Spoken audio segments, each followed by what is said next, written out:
徐公，我跟您说了，《流浪蓝星》可是全球殿堂级的科幻巨制，我可没给你画表。导演说了，钱不是问题，不过道具一定要真实，真实，懂我什么意思吗？徐公，您是不是没听清我之前跟您说的话呢？这个项目是国家点头，由华科院协助拍摄的超级巨制，仅仅是世界观，那些科学家们就写了20万字。您现在给我推荐这么一个，对不起，我说话迟啊，但是这么一个孩子，真的能做出我们需要的道具吗？我跟你说过了，江彻完全可以胜任你们电影道具的需求，你只管跟他对接就是了。得，那你先看看图纸吧。我之前跟你们说过的，这是正儿八经的大制作，可马虎不得。哼，你们要做的道具是这个太空电梯？准确的说，是整个太空母港、太空电梯和领航员空间站，是包给你们西北工业。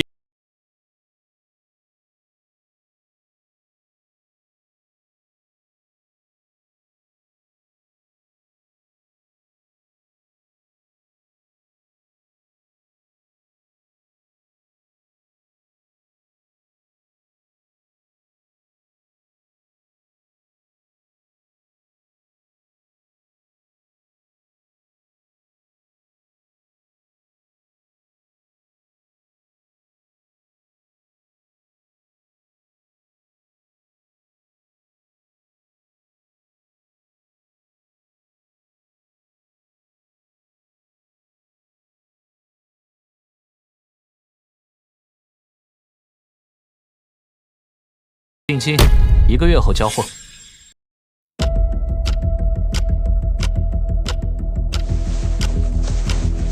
我还以为自己会是穿越者里系统最垃圾的一个呢。系统开工了。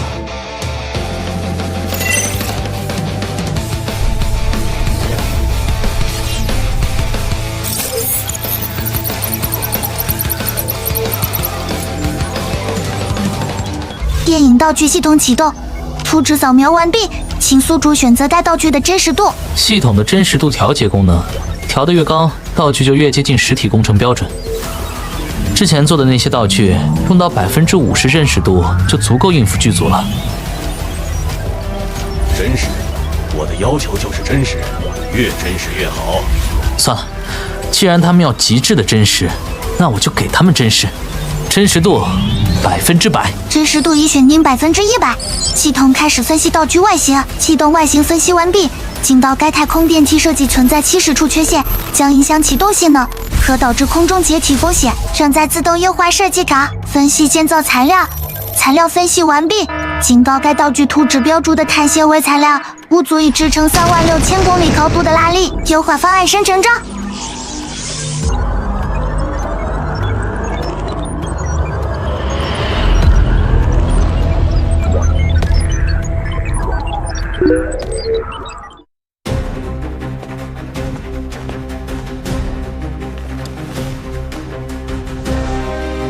36000公里，这剧组是真敢想啊！体积这么巨大，还想用化石燃料推动，40个 G 的过载，每秒4公里的速度，必须要配套代偿抗和服才行，不然戏拍完，演员全都要嘎。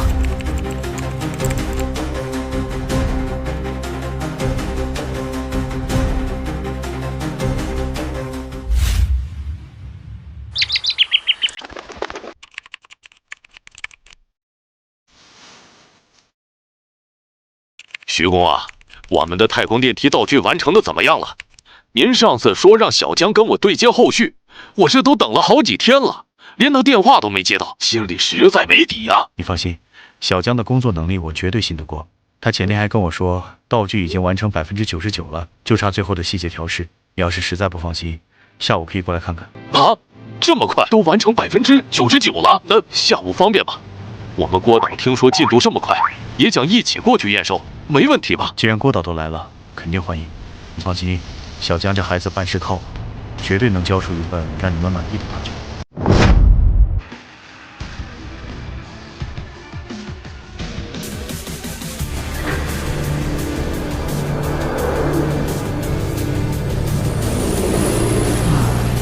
是台连轴转，系统给的技术的确是够低。不过这安装可真是幸亏有西北工业的同事，不然真要栽在这儿。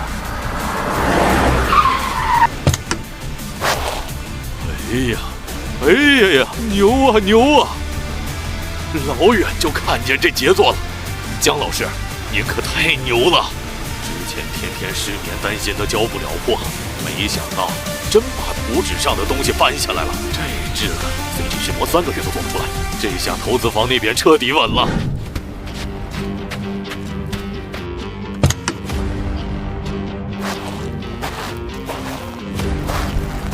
好，跟我要的感觉一模一样啊！不，比我要的更好，不愧是西北工业的实力。这道具做的也太牛了，虽然不是纯钢，但没有半点粗制滥造的痕迹，摸起来比真的航天器还顺手。这是碳纳米合金。姜老师，这几根管子是干嘛的？图纸上没标啊，不会是装错了吧？哦，这是太空电梯的配套索道，按剧本设定，相当于电梯的承重轨道。我重做了新材料，造了2000米地轨，坚韧度比普通碳纳米管强几百倍。专业，姜老师真是把原著吃透了。姜老师，您说完成了99%，我还以为是太空电梯和领航员空间站都完成了呢。不过我不是怪您啊，您这道具做的没得说。领航员空间站当然应该是在太空了。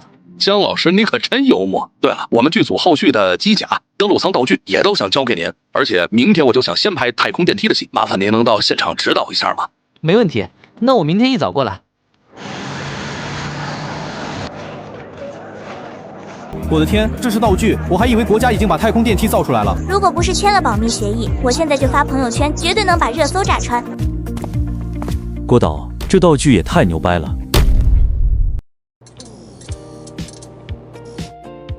想不到啊，咱们西北工业居然有姜老师这样的天才，真是幸会幸会。华哥，我从小就看您的戏长大，我是您的粉丝，您能跟我合个照吗？当然没问题。小张，快过来帮我们拍张照，拍完咱们加个微信，以后有道具方面的需求，我第一个找你。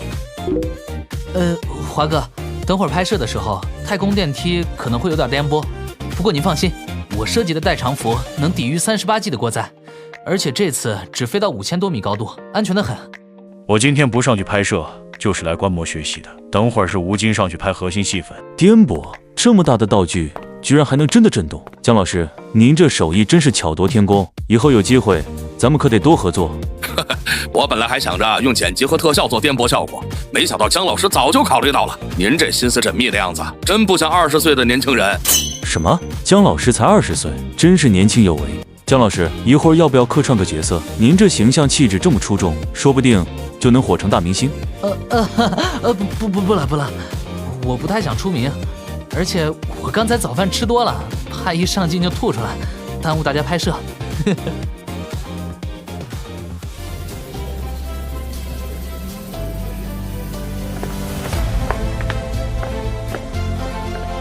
姜老师，这驾驶舱比真的航天器还逼真，牛掰！这驾驶舱就像是真的一样。华国现在的电影工业实在是太牛逼了，比好莱坞都要厉害好几个档次。各位演员请注意，待会儿太空电梯进入轨道后会有失重感，你们需要适应片刻。另外，安全带的卡扣在发射途中无论如何都不要打开，确保自身安全。怎么会有失重？这道具难道还能模拟太空环境？不清楚，我刚才还想要怎么演失重的感觉呢。哎，姜老师，怎么还有失重呢？而且您让摄影师把8台摄像机都固定在驾驶舱内自动拍摄，没有真人跟拍，画面会不会缺少临场的真实感呀？郭导，您放心，绝对不会缺少真实感的。行，我信你，有你这顶尖道具师在，省了我太多心。各部门准备就绪，演员状态良好。那就辛苦您了，姜老师。哎，小事情，保证完成任务。请演员确认是否准备完毕。演员准备完毕。这么真实的吗？比我预想的效果还要好。这里是发射中心，各单位进入发射准备程序。重核推进器是否就绪？重核推进器就绪。遥感中心就绪。通讯系统是否就绪？通讯系统就绪。系统是否就绪？应对系统就绪。年轻人戏还挺多，搞得跟真的航天发射一样。不过这仪式感倒是拉满了。太空电梯1号进入发射倒计时，10、9、8、7、6。哈哈，这道具牛啊！还有通讯系统呢，道具师都这么牛，我们可不能拉胯了。加油！3、2、1。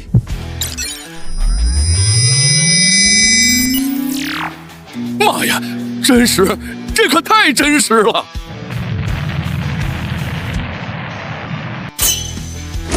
不好，道具起火了，快救火！我靠，它太真实了，这是地震了吧？不对。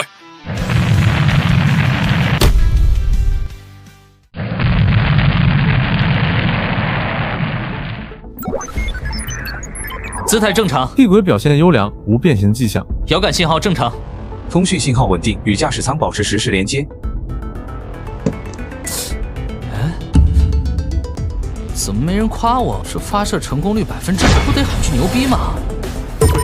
飞了！卧槽，飞了！姜老师，我们的道具怎么飞了呀？啊，是的，马上就要进入大气层了。进入大气层？这不是你们说的越真实越好吗？我按真实太空电梯标准造的，放心，进入大气层1000米后会启动返回程序，他们很快就会被送回来。快取我速效救心丸！郭导，您醒醒，快叫救护车！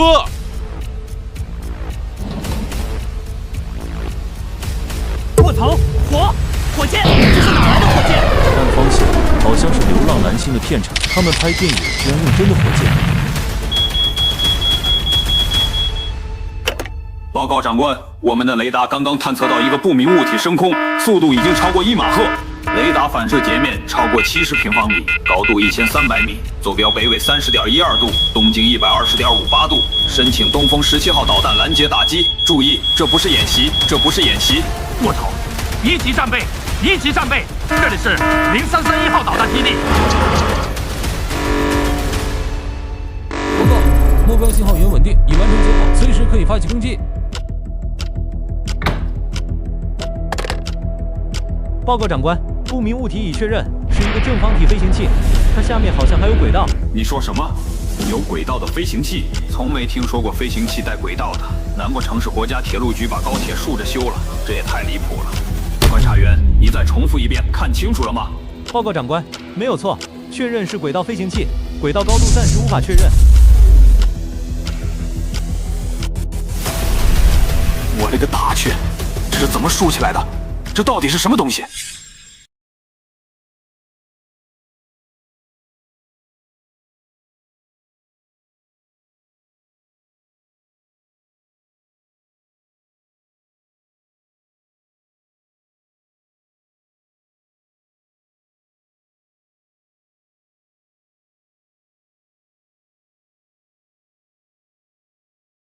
不管这东西是什么，有歼20在，它插翅也难逃。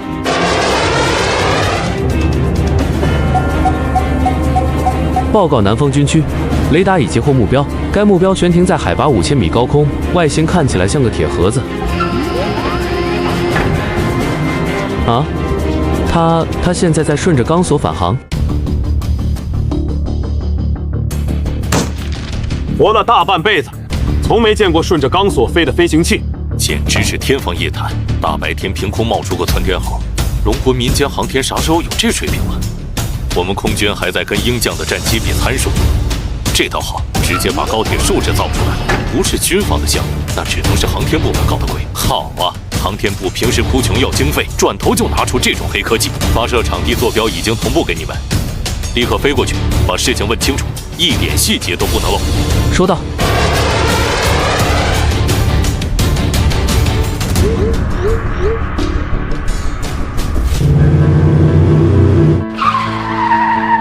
1级紧急任务，快让开！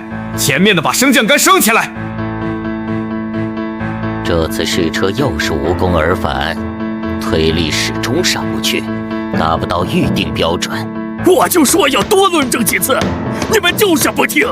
这经费又不是大风刮来的，每启动一次我都心疼。老李、老王，别吵了，王老年纪大了，也是着急咱们的发动机项目。我都70岁了，要是再不完成这新型火箭发动机，我怕把这遗憾带到土里去啊！行了，老王，咱们都还撑得住，来得及。报告李老、王老，20分钟前，我国南部发射了一艘重型运载飞行器。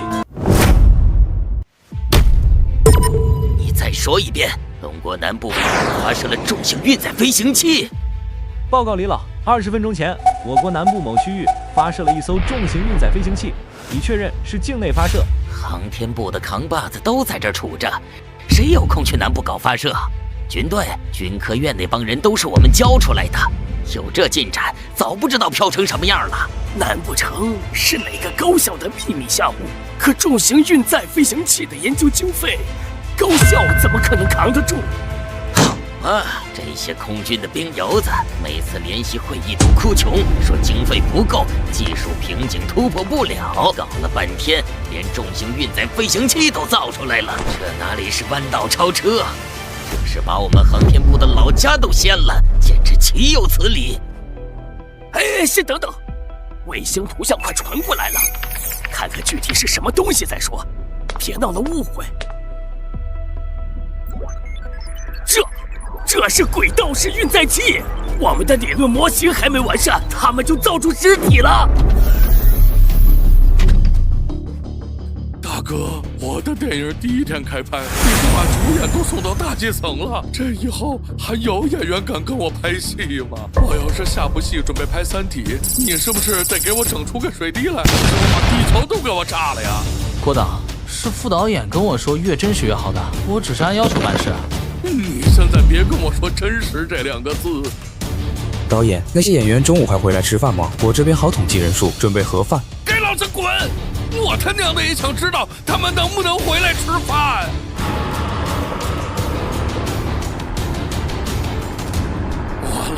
完了，这事情彻底闹大了，不会要把我们都抓起来吧？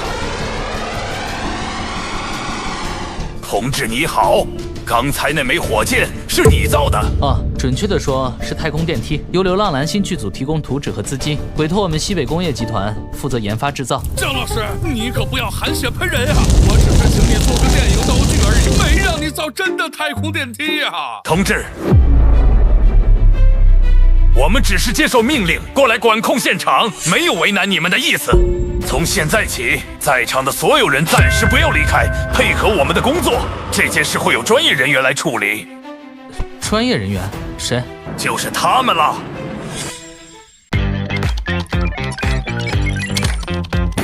拍戏？你他娘的跟老子开玩笑呢！拍戏要发射火箭上天，娱乐圈现在都玩这么大了。首长已经核实清楚，流浪蓝星剧组证照齐全，是正规影视制作团队，在广电总局有备案。剧组发射火箭归广电管，你他妈在逗我呢！报告首长，流浪蓝星剧组的道具师名叫江彻，是他牵头制造的这个半成品太空电梯，而且现在参加拍摄的20多名演职人员都还在航天器上。道具师造了个太空电梯，为了几秒钟的镜头，把几10个人射到大气层里，最高速度还超过4马赫。这事儿要是出半点差错，华国起码要在全世界的头版头条上挂1个月。准备直升机，我要亲自去横店，我倒要看看这个道具师到底是什么神仙人。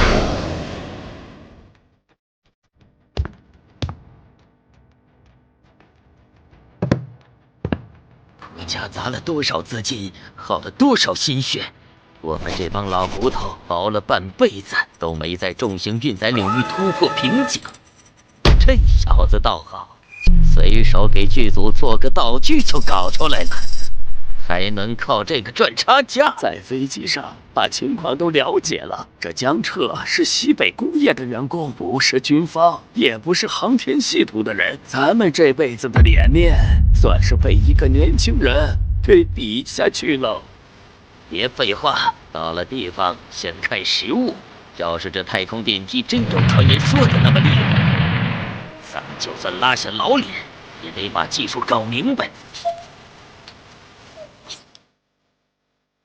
通讯信号一切正常，我设计的宇航服自带生命体征检测功能，刚才传回的数据显示，演员们生命体征都很平稳，只不过他们好像都处于昏迷状态。按说穿着代偿服，承受的过载只有4个G，不该昏过去啊。飞行员都能轻松扛住啊！这人才是真的站着说话不腰疼，人家是拍戏的演员。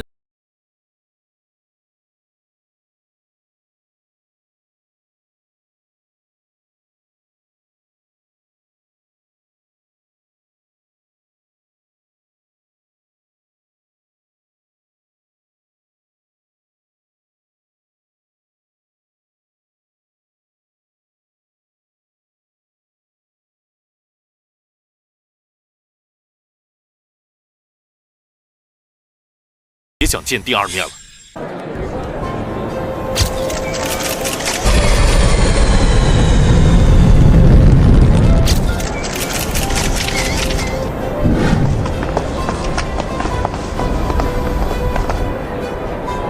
什么？20岁？是的，李老，他的身份证我已经仔细核对过了。19岁0.8个月，西北工业大学在读，目前在集团下属实验室实习。20岁刚出太空电梯，这比玄幻小说都敢编啊！好家伙，居然是碳纳米管！等等，这纹路不对，好像不是常规的碳纳米管。仅用纯碳纳米管无法支撑太空电梯的加速需求。我在材料里添加了氮化硼纤维，增强了抗剪切强度。你所说的太空电梯设计速度是多少？第2宇宙速度11.2公里每秒。不过这次只是试验，为了配合拍摄，只用到了4马赫。这个，我问你，如果给你足够的预算和资源支持，你这太空电梯的轨道最多能铺设多长？如果沿用我改良的碳氮复合材，配重达到1万吨，保守估计能铺设3.6万公里，刚好同步地球轨道。要是优化动力系统，最大可延伸至9万公里，触及地月拉格朗日点。3.6万公里就能实现地球同步，9万公里能触达月球轨道。这不是道具，这是能改变人类航天史的里程碑。材料学、动力学、结构力学，他一个人颠覆了我们一辈子钻研的学科。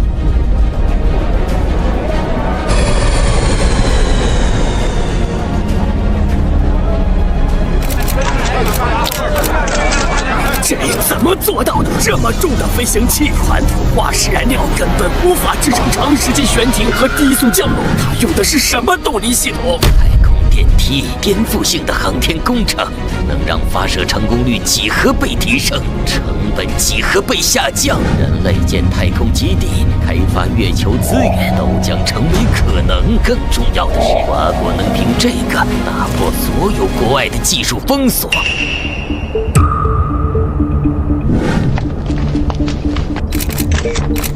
退后，所有人向后退。李老，情况不妙，小姐还是走漏了，大批记者正在往这边赶来。强小子，跟我来，这里人多眼杂，你的技术细节绝不能外泄。从现在起，你的安全由军方负责，任何人问你任何问题，都必须先跟我们通气。老王，带人去检查飞行器，所有数据立刻封存。张将军，麻烦你派部队守住入口，无关人员一律不准靠近。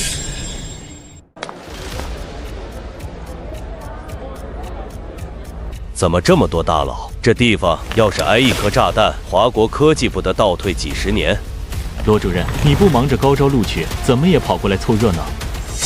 您这话说的就不对了。我们不普及高等教育，能有江彻这种天纵之才，所以我们是根源，出现在这里才是正常。安静。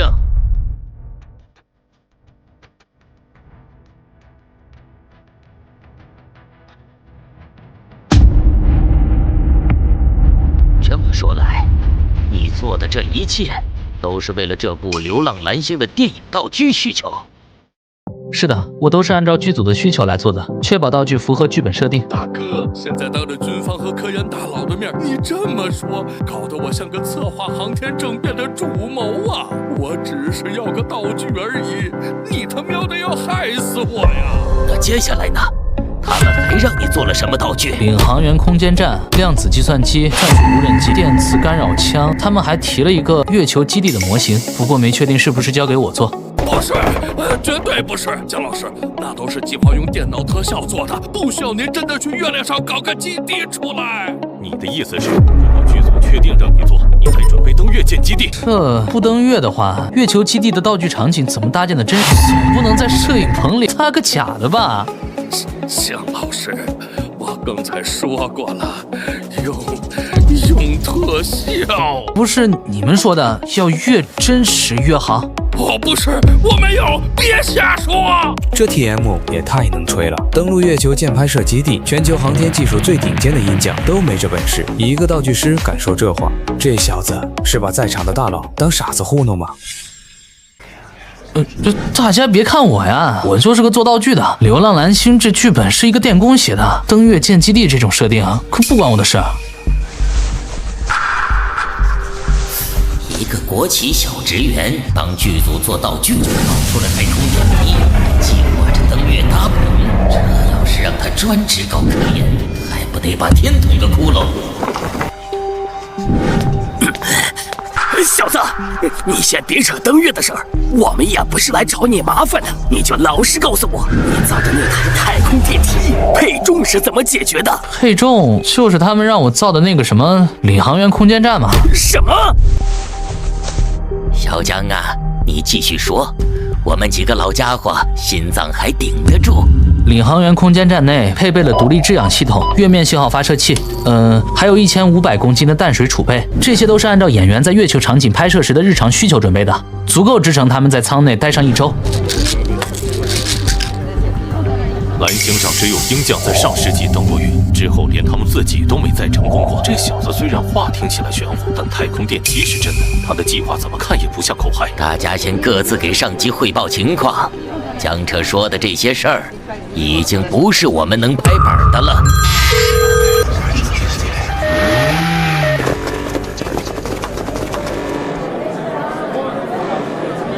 我们不是在拍电影吗？小江啊，你毕业后一直都在西北工业集团工作吗？我现在还在集团下属的实验室实习，这次是接了剧组的外包订单。那你以后有什么打算？我打算做完这部电影的道具，再去其他剧组碰碰运气，把科幻剧本里的东西做出来，比待在实验室有意思多了。你做的这些事儿很快会闹得全球沸腾，鹰将、毛熊那些国家肯定会想方设法争夺你，到时候你有什么打算？我是华国人，生在这里，长在这里，哪儿都不会去。我的技术也只会用在自己国家。既然如此，我知道了。我不信，我不能相信，这竟然真的做出来了。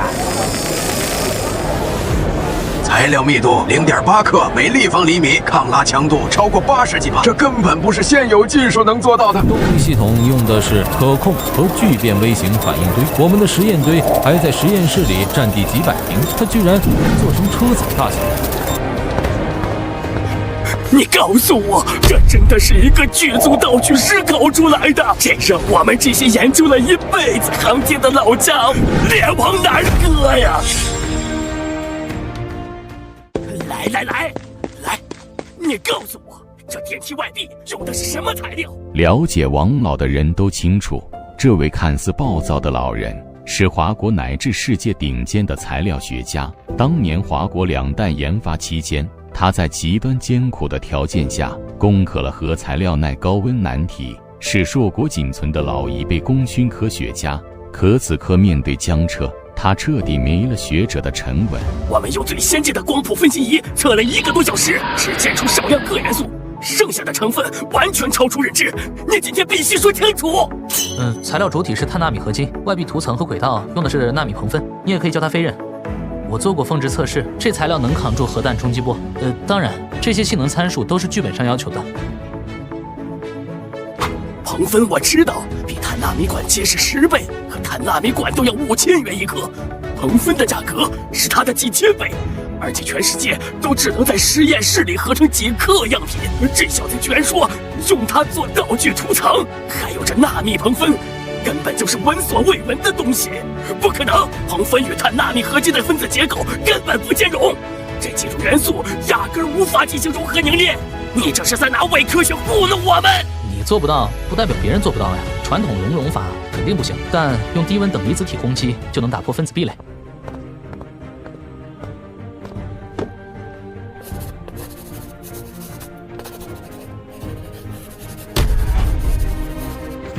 关键在于控制等离子体的能量密度，刚好破坏化学键，又不损伤原子结构。这步要是掌握不好，确实很容易失败。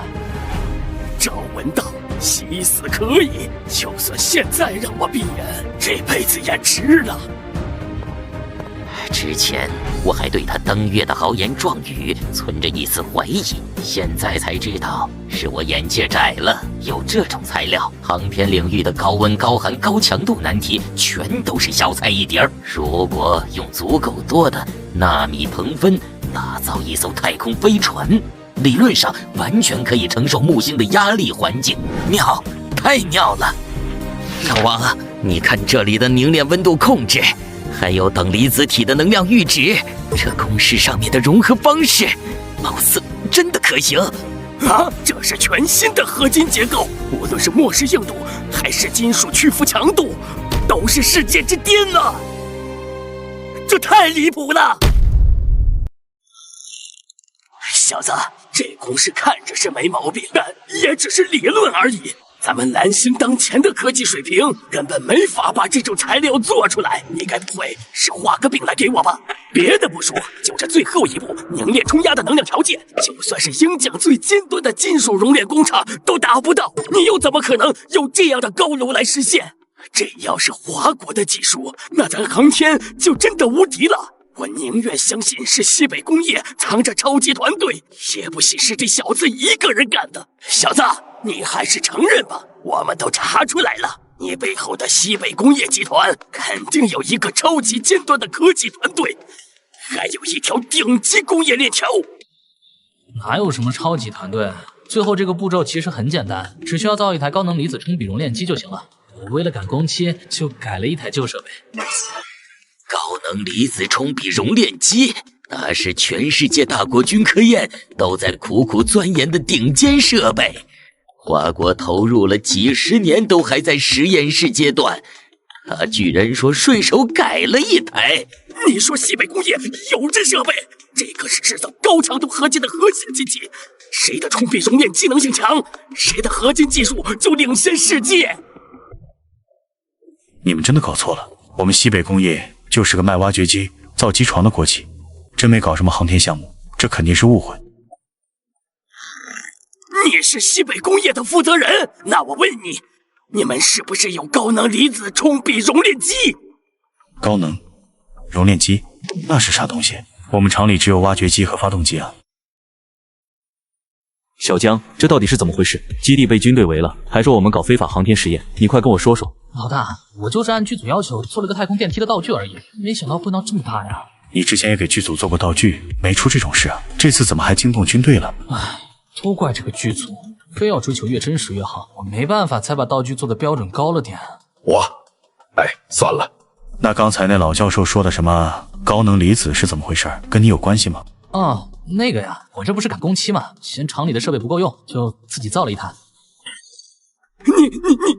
是你自己造出来的？快看快看，又上热搜了，328万讨论，这热度比明星离婚还高。就是这个，今早我在院子里晒被套，就听见轰隆一声，震得晾衣杆都晃。抬头就见这铁疙瘩往天上冲，比电视里的火箭还猛。当时我还以为是打雷，结果老周跑来说是剧组在拍电影。这可不是剧组能搞出来的动静。我年轻时候在东北军工厂当焊工，咱国家早年造导弹都没这么大场面。你看这尾焰颜色是高能燃料才能烧出来的。沈，您看这个，有人算出来他1秒就突破音障了，比米国的航天飞机还快，评论区都吵翻了，说这是咱国家的黑科技。还有说 UFO 的。三组注意，疑似 UFO 空降这声这个话题在降权，把流浪蓝星开机的新闻顶上去。还有那些拍了飞行器细节的视频，赶紧联系博主下架，理由用涉及影视版权。林哥压不住了，海外论坛都转疯了，鹰酱的 SpaceX 官推都发了问号，还有3个国家的驻华使馆发了邮件来问情况。这些小编真是唯恐天下不乱，给平台发正式通知，再用这种标题引流，直接约谈负责人。张哥，华国新闻网发声明了，事件正在核实，评论区已经10万加了。通知所有组，今晚全员加班，密切关注舆情，等官方发布会消息。这事儿只能靠外交口的同志来圆了。你们看这个降落角度，完全符合流体力学原理，还有这个悬停姿态，动力系统绝对是矢量推荐，这技术比鹰将的猎鹰火箭还先进。我用技术手段扒了视频，没 P 过，而且有人定位了拍摄地点，就是流浪蓝星的拍摄基地。你们看这个轨道，材质反光率很低，像是碳纳米管复合材。我上周刚看文献，说这种材料全世界只有3个实验室能合成，华国就是其中一个。流浪蓝星的编剧是个电工，网上有他的采访，说要让科幻照进现实。浙省横店出现神秘飞行器，相关部门将召开新闻发布会。就是这个。我早上刷到的时候还以为是假的，没想到新闻都播了。我老公刚才发消息说，这事儿比当年航母下水还大。我刚从电视台那边过来，好多记者都往浙省赶，说是去开新闻发布会。还有我群里的外卖小哥说，横店那边已经封路了，全是军车。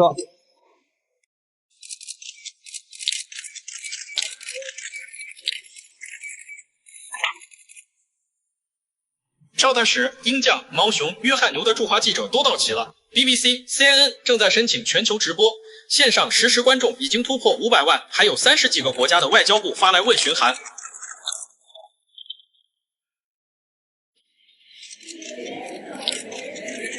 赵大使您好，我是 CNN 记者，有大量视频和目击者证明，今天早上华国浙省发射了一艘可回收航天器，请问这是华国最新的航天武器试验吗？有消息称该飞行器是民间公司制造，这是否意味着华国正在开放航天领域的军事技术？赵大使，网上传言这次发射是载人的，请问是否有人员参与？安全是否得到保障？各位记者朋友，各位新闻媒体，大家下午好。首先，我代表相关部门对大家对华国事务的关心表示衷心感谢。相信大家都是因为早上华国境内发射航天器的传言而来。关于此事，我们已经完成初步核实，现在向大家进行说明。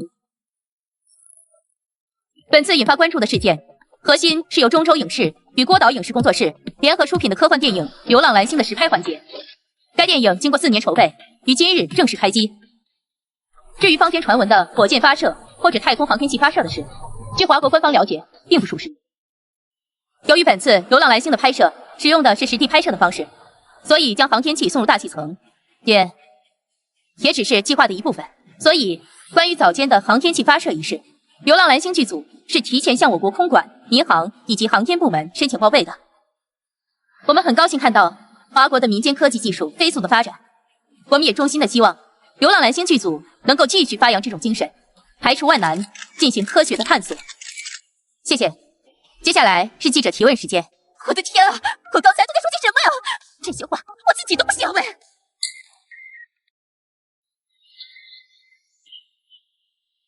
开会前，主编说华国这次发射肯定是针对鹰将的太空星链，让我重点挖掘军事威慑的证据啊！这到底是不是华国对霓虹爆冲自卫队的回应？他是对我们布置杀的反击，是吧？这肯定是收复海岛前的武力展示，别掩饰了。华国官方这是吧？我们当弱智在玩耍呢。他刚才说这是一群拍电影的干的。这么说，我们来是给剧组免费宣发来了。赵大使，您刚才称早间的航天器发射是流浪蓝星剧组的私人行为，但我方掌握的数据分析显示，该飞行器的起飞速度已突破超音速，远超现有民用航空设备。我想请问，拍一部电影真的需要这么离谱的道具吗？您确定这不是华国研发的超常规武器？这位记者朋友的疑问，我们理解。流浪蓝星是我国重点扶持的科幻影视项目，旨在展现华国的科幻想象力与影视工业实力，因此投资方的投入手笔相当巨大。不仅是这次的太空电梯，后续剧组还有更加宏大的拍摄计划，敬请大家期待。我问的是武器威胁，怎么就绕到电影拍摄计划上了？请华国发言人正面回答我的问题。一台能达到超音速的航天器，真的不会对周边国家的安全形成威胁吗？您所提问的飞行器性能细节，涉及流浪蓝星的核心剧情，属于电影剧透范畴，我不便剧透。具体情况还请大家等到电影上映时，走到电影院亲自寻找答案。我跟你聊超音速航天器的军事威胁，你跟我聊电影剧透，我大老远飞过来，难道是为了给你们华国电影跑宣发的吗？关于此事，华国官方的回应便只有这些。若想了解更多细节，诸位可直接关注流浪蓝星的微博账号和剧组沟通。本次新闻发布会到此结束，感谢大家的参与。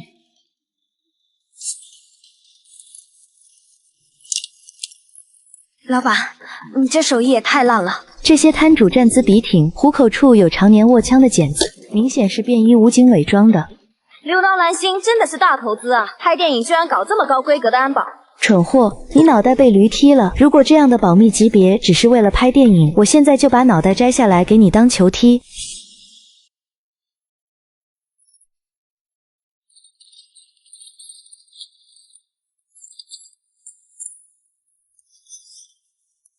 这里原来是我们的装配车间，10年前集团业务重心北移，就荒废下来了。这次接了流浪蓝星的道具订单，我特意把这里批给小江当工作室。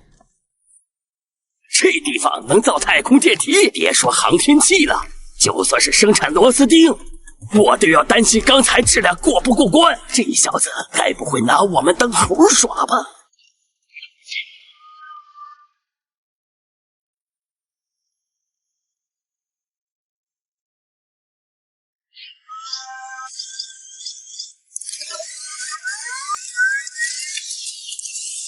我的天，这些机械手居然能无人自动作业，这是闭环反馈系统，响应速度比我们实验室的还快。核心中控系统居然支持自然语言指令，这比华科院那套需要专业代码的系统先进太多了。老王，这小子看来没说假话，别拿这些话架子糊弄我。你的高能离子冲比熔炼机呢？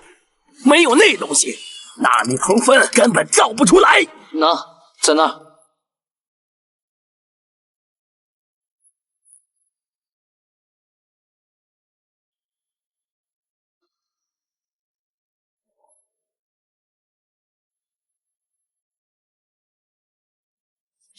这是真的高能离子冲比熔炼机。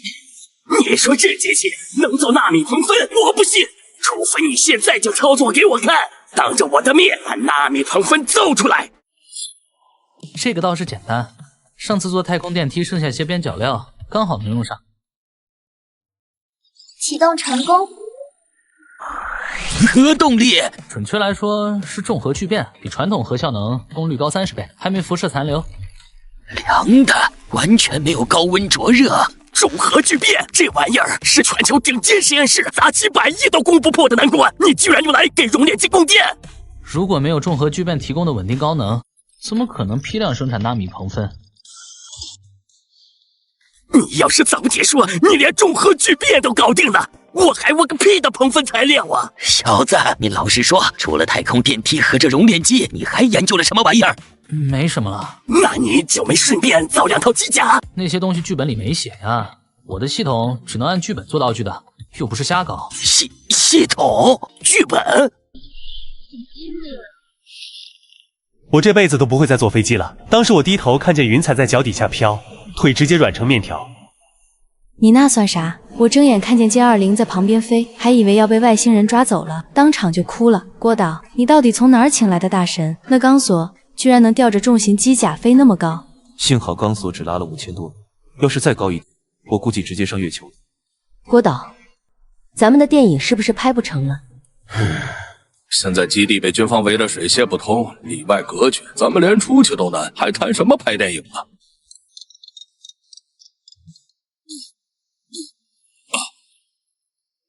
郭导，怎么了？上头刚才来电话，说让咱们继续拍摄。不光要立刻开拍，上头还说要给咱们剧组塞进来几个新演员，编剧团队也会马上进驻，连夜改剧本。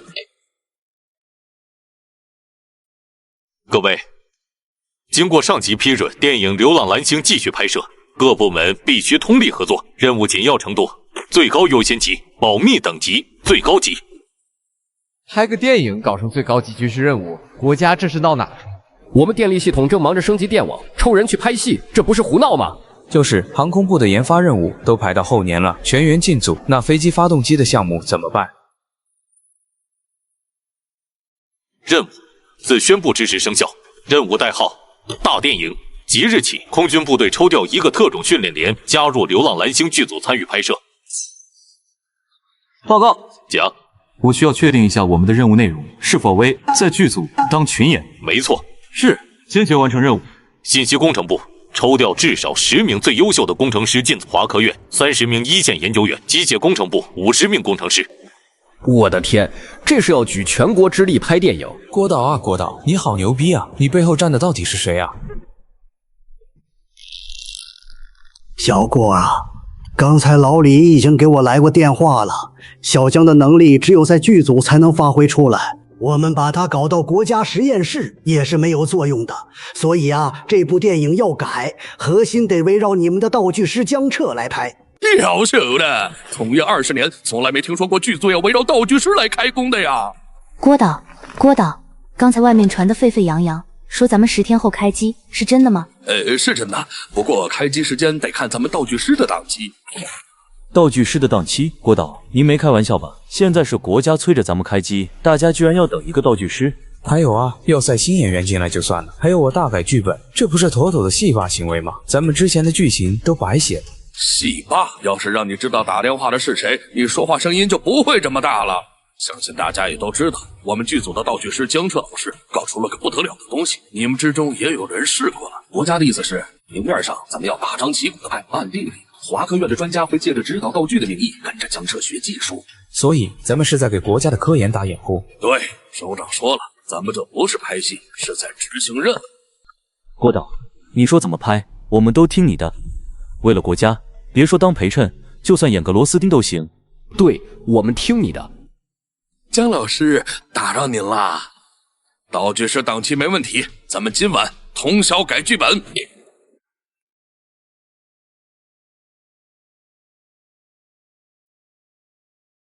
小子，既然遮掩不住，那干脆就把你推到台面上去，全世界的目光都盯着这儿呢。这场戏你可是绝对主角，准备好了没？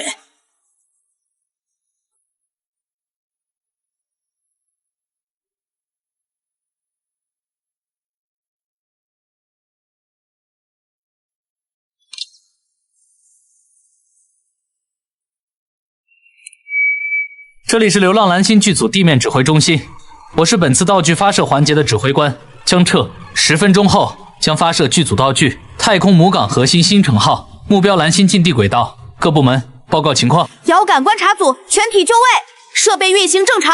通讯工程组信号满格，已与问天号空间站建立专属频道。扬州天文台观测设备调试完毕，可实时追踪星辰号轨迹。哈尔滨号同步观测舰在太平洋预定海域待命。问天号空间站3名宇航员全体就位，已做好对接准备。妈妈，那个大哥哥在干什么呀？好多叔叔阿姨都听他的。他们在拍电影，拍一部关于太空的科幻大片。这电影也太真实了吧！你看那个指挥中心，比我在航天馆看到的还先进。哇，这个电影肯定超好看！等上映了，爸爸一定要带我去电影院支持他。江彻最帅道具师已经冲上热搜第1了，网友都在说，这才是我们该追的星。这尼玛是拍电影？华国骗谁呢？这种级别的基建，没有国家力量支持，一个剧组能搞出来？你们看，这是3天前的卫星图，基地周围新增了6个雷达站，还有一个导弹防御系统。拍电影需要这些东西吗？立刻联系记者，让他们全程跟进直播。如果华国是以拍电影为幌子搞航天试验，我们必须立刻曝光。太欺负人了，把全世界的记者都当猴耍。各部门注意，开机！各工作单位准备完毕，星辰号核心部件发射倒计时。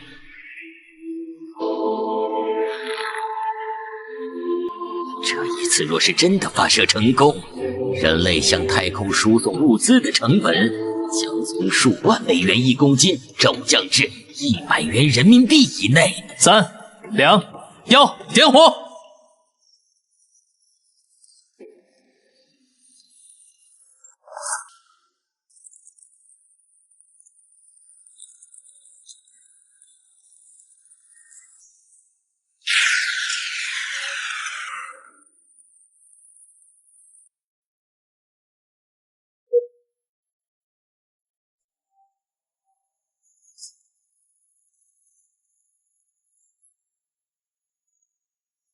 郭导，剧本里没这段戏，要不要喊卡？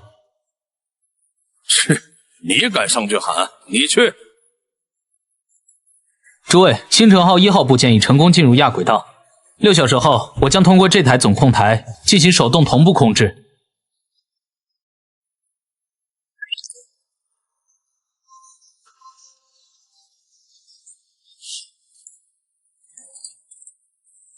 2号机，给姜老师背影和后面那群人的表情一个30秒长镜头，快！接下来你们可以轮流监控，只要信号灯不闪红，就说明星辰号状态稳定。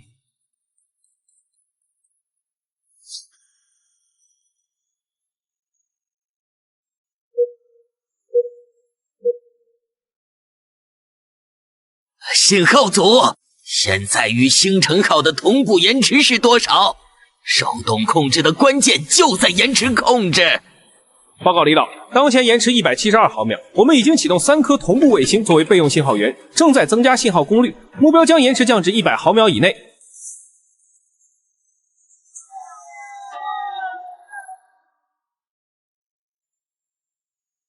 纳米硼分材料果然神了！2万公里的轨道，信号传输居然这么稳定，连数据衰减都控制在1%以内。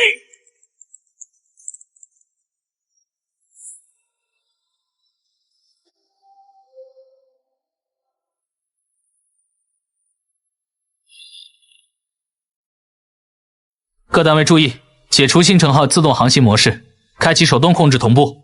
收到，自动航行解除，手动模式已激活。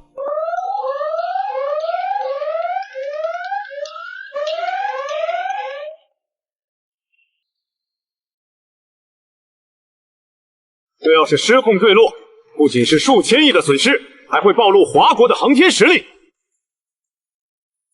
刚切换手动模式时，离子推进器会出现动力衔接延迟，这是正常现象，操控力度要稳，不能猛拉猛推。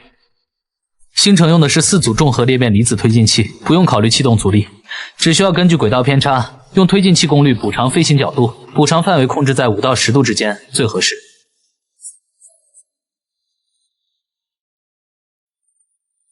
问天号注意，准备进行配重展开对接，我将在30秒后发送同步指令。收到，问天号全体就绪。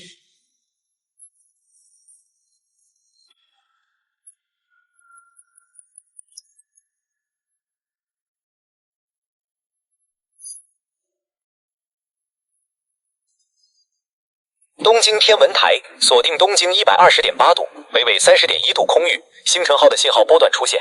这不可能，什么道具能突破第一宇宙速度？立刻把数据加密发往新德里。还有 NASA， 我倒要看看他们怎么解释。还没破解通讯信号吗？将军，对方用了量子加密协议，我们的破解程序刚接入就被反侵入了。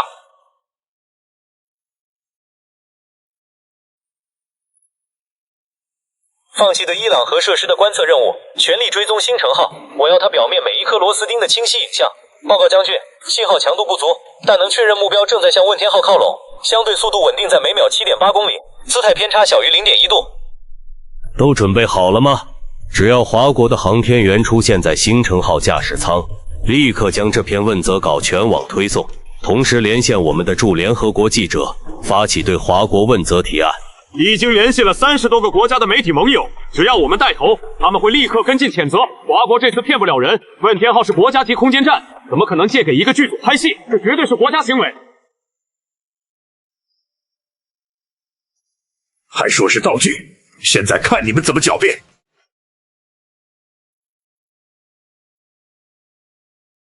各位观众，现在大家通过问天号的高倍望远镜，可以清晰观测到流浪蓝星剧组的太空飞行器星辰1号，它正在缓缓向问天号空间站靠拢，即将完成对接。透过驾驶舱舷窗，我们可以看到里面的熟悉面孔——我国著名演员吴敬先生。为了拍摄这部科幻大片，吴敬先生不仅深耕表演，还专门学习了航天器材的基础操作技巧。这种敬业精神令人动容。让我们共同祝愿吴敬先生与星辰号顺利完成对接，也祝愿《流浪蓝星》电影拍摄顺利，早日与观众见面。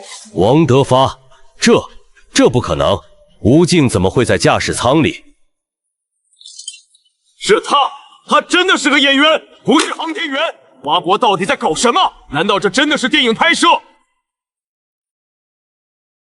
吴敬老师，注意表情，你刚克服失重，要表现出一点，对，太对了，就是这个感觉，太棒了！您这段表演能进北影教材。我表演个6啊！我现在真的在太空好不好？摄像组抓紧拍吴京老师的特写，还有把咱们的剧组 logo 再拍清楚点。各部门准备进入对接倒计时，启动矢量离子推进器，调整喷射角度3度。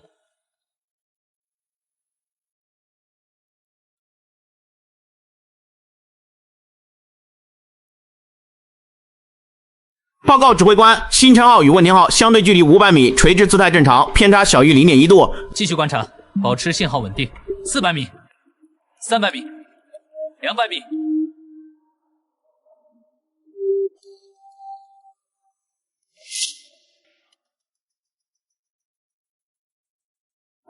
谁能告诉我，这他娘的到底是怎么回事？我们花了3000万美元调动的侦察卫星，拍回来的居然是一个演员在开航天器。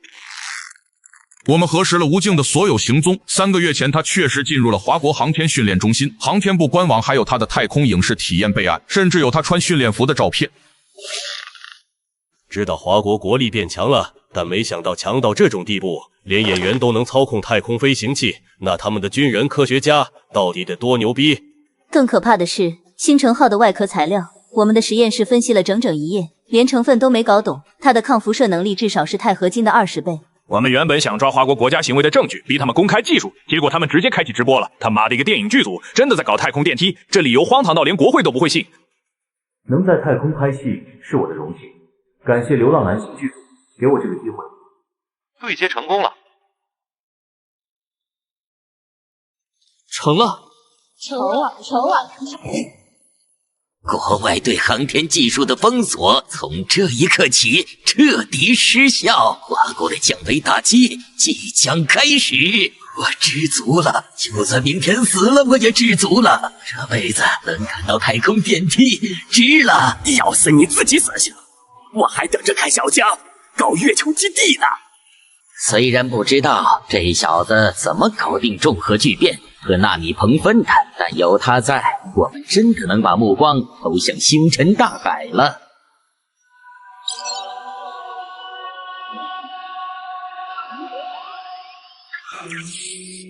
太空电梯轨道铺设成功。姜老师，您给所有航天人上了宝贵的一课，谢谢您。这可使不得，都是举手之劳。我就是按照郭导写的剧本和世界观操作的，要说功劳，还是流浪蓝星的剧本写得好。轨道铺好了，后续工作就简单了。你们可以派几个人熟悉操作，星辰2号下午就能发射。上午刚对接成功，下午就发射2号部件。小江老师，这么高频的发射会不会出问题？稳妥起见，要不要再检查几天？看来大家还是没跳出传统火箭的思维。我们搞太空电梯，不就是因为它发射成本低、频率高吗？1天2次发射，我都觉得慢了。要不是剧本里没写，我都准备多搞几台发射器，100小时内打好初级架构，后天就能去月球拍外景。写，我现在就写。打住，小江老师，现在这个节奏就挺好，真不用赶进度。您把这次发射的所有数据反馈给我们，等我们航空航天部门全部都掌握了，再提高效率不迟。没必要吗？没必要，安全第一。电影嘛，拍得越久越好，咱们慢慢拍，不着急。我从业这么多年，还是第一次听导演说拍戏越久越好的。那好吧，你们先熟悉操作。星辰2号的参数我已经输入系统了，什么时候发射叫我就行。这小子把发射太空电梯当拍电影赶场呢。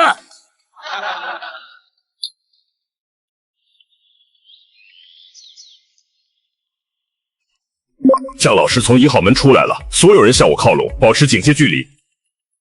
这是什么情况？姜老师您好，我是国家安全局的，接到上级命令，从今天起全天候保护您的安全，请您放心，我们只负责清除威胁，绝不会干涉您的工作和自由。辛苦你们了，您贵姓？抱歉，身份需要保密，你有任何需求，称呼我龙一即可。好。龙3、龙4，外围情况怎么样？队长，这地方快成世界间谍俱乐部了。兵将国至少混进了6个高级特工，有2个伪装成 CNN 记者，3个扮成器材商，还有1个藏在后勤组里。枫叶国、霓虹国、棒子国的人也来了，都打着采访剧组合作道具的幌子。刚才后门那边一队伪装成送盒饭的已经被我们甄别控制，搜出了微型窃听器和针孔相机。总部刚发消息，有人去姜老师的母校调查了。姜老师的一个初中同学已经失踪超过24小时，居然已经查到了自己身边的人，还牵连了无辜者。幸亏这具身体的原主是孤家寡人，没有父母亲人，不然麻烦只会更大。失踪的同学叫什么名字？叫林芷瑶。林芷瑶，原主的白月光，写过情书，送过早餐，最后被对方礼貌拒绝。之后就再没交集，穿越过来后更是已经把这段往事抛在了脑后啊！看来是我连累他了。需要立刻启动搜救程序吗？间谍找他，无非是想打听我的消息，但我们已经很久没联系了。他知道的不比外人多，对方应该只是找他了解情况，不会为难一个无关的学生。您说的对，这样我们先通过校园监控和交通录像追踪他的行踪，如果48小时内还不能确认他的安全，我们立刻采取行动。行，你们看着办。怎么样，调查结果出来了吗？最终调查结果确认，江彻同志身份清白，没有任何问题。自从确定太空电梯的建造者是他，秘密部门就启动了最高级别的调查，他的身世、学历、成长轨迹、接触过的人，甚至建造太空电梯的动机都查得一清二楚。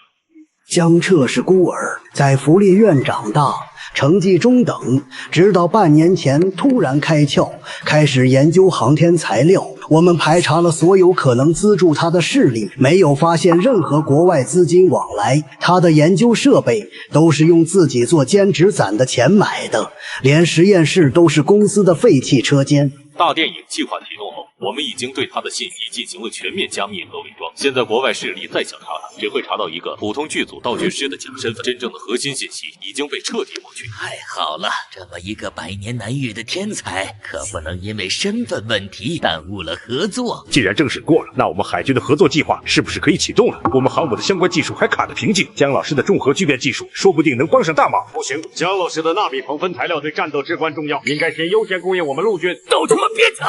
除非我明天死了，我让我看谁敢跟我扯这个蛋！你们这群狗东西，小江是造太空电梯的，根儿就在我们航天部，跟你们有条毛的关系呀！你们海军要干嘛？难道要把航母开到天上去？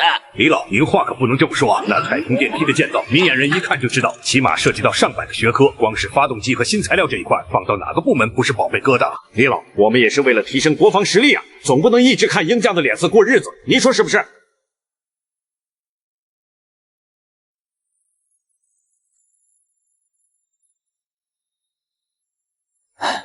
希望你没事。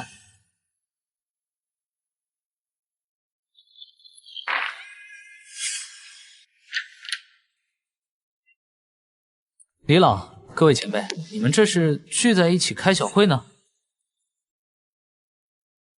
小江啊，你是聪明人，我们也不绕弯子。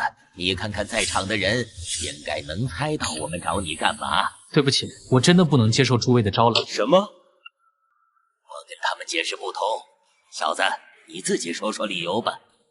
诸位，你们觉得我1个月开电梯很了不起，但事实是这根本是不可能的事。之前我已经跟你们说过了，没有流浪蓝星的剧本和道具需求，我就什么都搞不出来。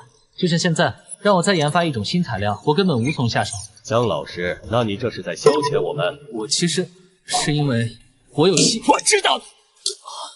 我们院的魏教授解数学难题的时候必须听古典乐，不然脑子就转不动。天才都有怪癖，小江这情况很正常。对，王老师说的对，我就是这种情况。这理由也太邪门了，没剧本不能搞科研，难不成真要放这小子回西北工业去造挖掘机？咱们装甲部队可是非认材料呢。总不能我专门找个剧组给这小子安排个造航母的道具吧？我怎么就没想到这招？咱们能用拍戏糊弄鹰将，凭什么不能用拍戏流入小江？他要剧本，咱们就编；他要剧组，咱们就建。这不合规矩，咱们是正规部队，掺和拍戏像什么话？传出去要闹国际笑话。回去就申请成立电影部门，让小江先把1纳米光刻机的道具搞出来。把郭导给我叫进来。郭导，您没事吧？是不是大佬们为难你了？流浪蓝星追加投资了，加了多少？ 2000亿多少？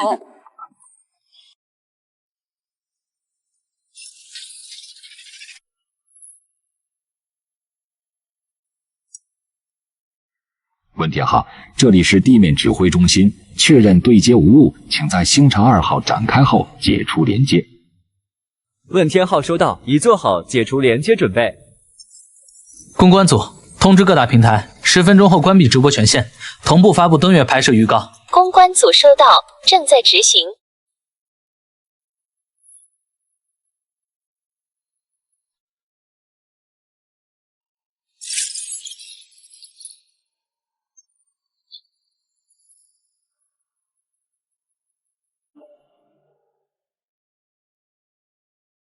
倒计时3分钟。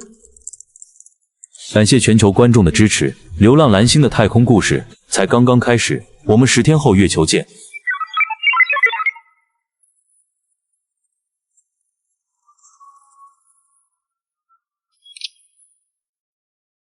流浪蓝星剧组将于10日后启动月球拍摄基地建设，敬请期待。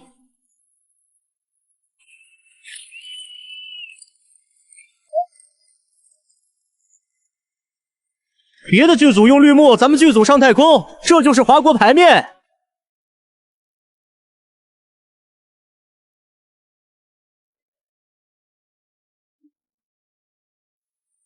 金老师，林芷瑶的位置确认了，在护士的一家酒店里，没有生命危险。放心，我们的人已经在附近布控。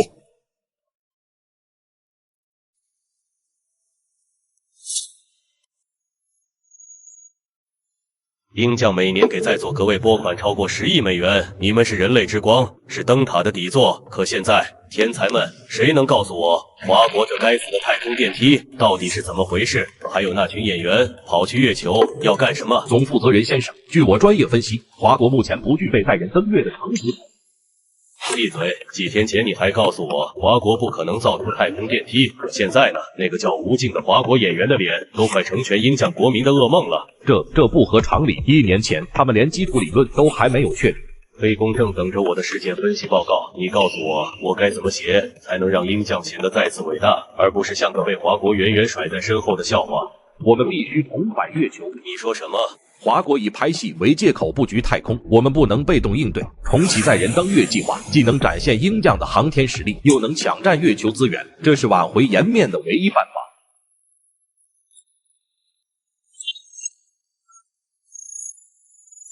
先把你们头顶飘着的气象气球解决了，再说别人吧。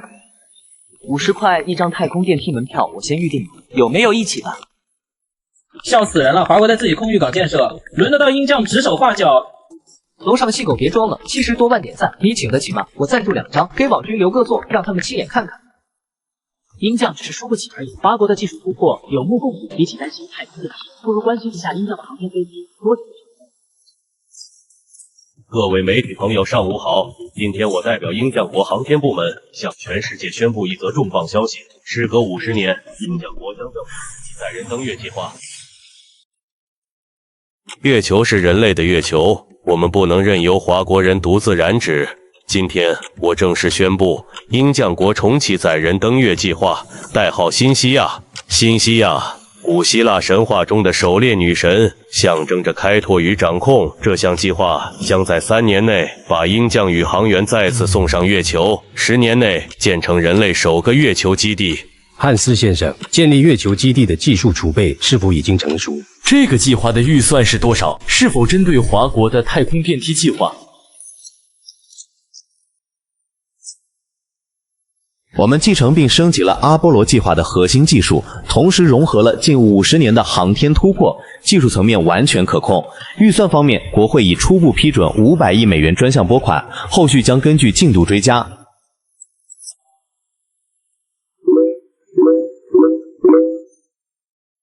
这才是超级大国的实力，华国的拍戏不过是昙花一现。10年后，月球基地将挂着鹰将国旗。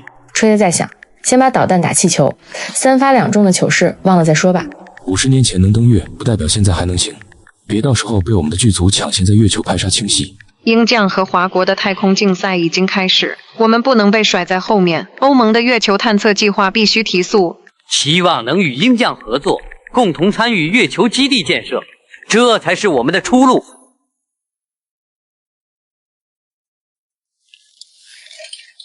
月球基地，好大的手笔！鹰将的底蕴还是厚啊，哪怕沉寂50年，一出手就是王炸。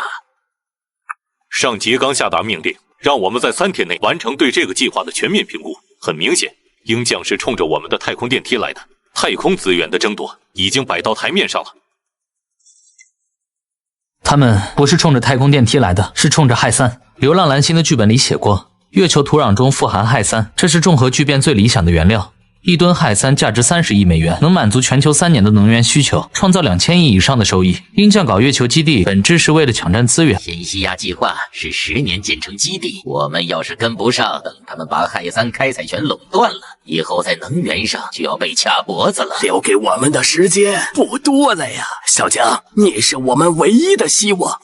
太空电梯的进度能不能再提一提？月球基地的道具什么时候能启动？不用等10年，也不用等太空电梯完全建成。郭导的剧本里，月球戏份本来就安排在近期，我们可以提前启动月球基地前期模块的发射。你的意思是，我们可以先把月球基地的核心部件送上去？没错，鹰将的计划是10年，我们的目标是3个月内在月球上搭好拍摄棚，让他们看看谁才是真正的太空开拓者。汉斯鹰将国新西亚计划的热度持续发酵，现在已经渐渐盖过了流浪蓝星剧组的登月传闻。网络上质疑的声音开始浮现。看这条评论，剧组登月的消息传了1个月，连官方回应都没有，怕不是口嗨吧？作为航天专家，您怎么看？我很早就说过，华国是装样子的，他们搞了个半成品太空电梯就敢吹登月，等我们的新西亚计划实现，他们就知道差距了。可是1个月来，华国的太空电梯部件以平均每天4个的速度发射，轨道从1道增至64道，3万公里长的核心轨道已经成型。对民众而言，无论登月是否成真，太空电梯本身已是足以载入史册的奇迹。您认同吗？我不认同。目前为止，我们都只看到了华国在自导自演，在没有亲自登上太空电梯之前，我是不会认同的。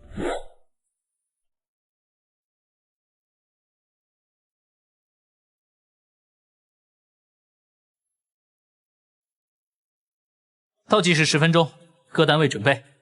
能源组确认供电稳定，机械组检查部件锁死状态，通讯组同步全球卫星信号。能源组正常，机械组正常，通讯组正常。3万公里轨道，5公顷空间站，这在10年前想都不敢想啊！太空电梯第120号部件展开成功，核心空间站组件完成。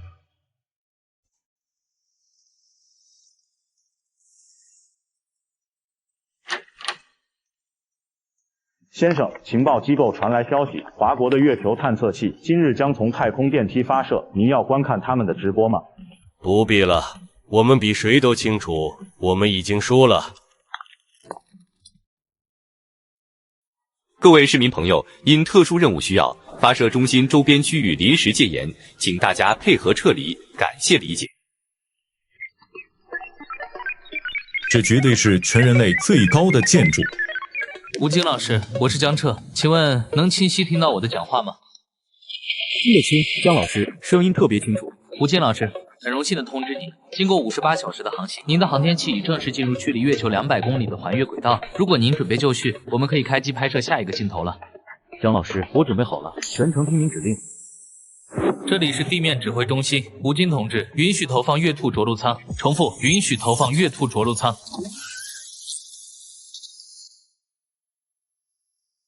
报告指挥中心，月兔着陆舱投送完毕，进入着陆倒计时。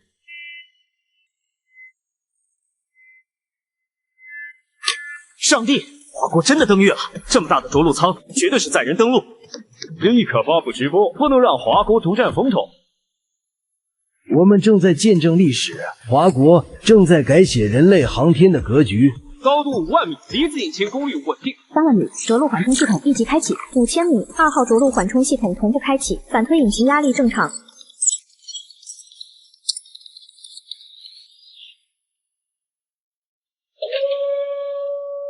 报告指挥中心，我已安全着陆月面。重复，我已安全着陆月面。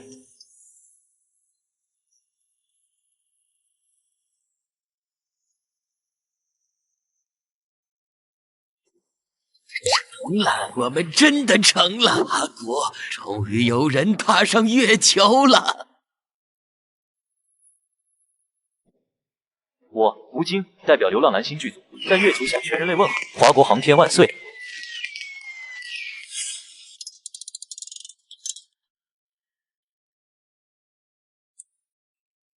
报告指挥中心，我已着陆，感觉良好。当前时间，北京时间13时28分35秒。没有爆炸，没有撞击，完美着陆。华国成为第2个载人登月的国家，而第1个踏上月面的华国人居然是个演员。门框机器人启动。这些设备是给后续群演准备的，你先完成装卸，3个小时后启动返回程序。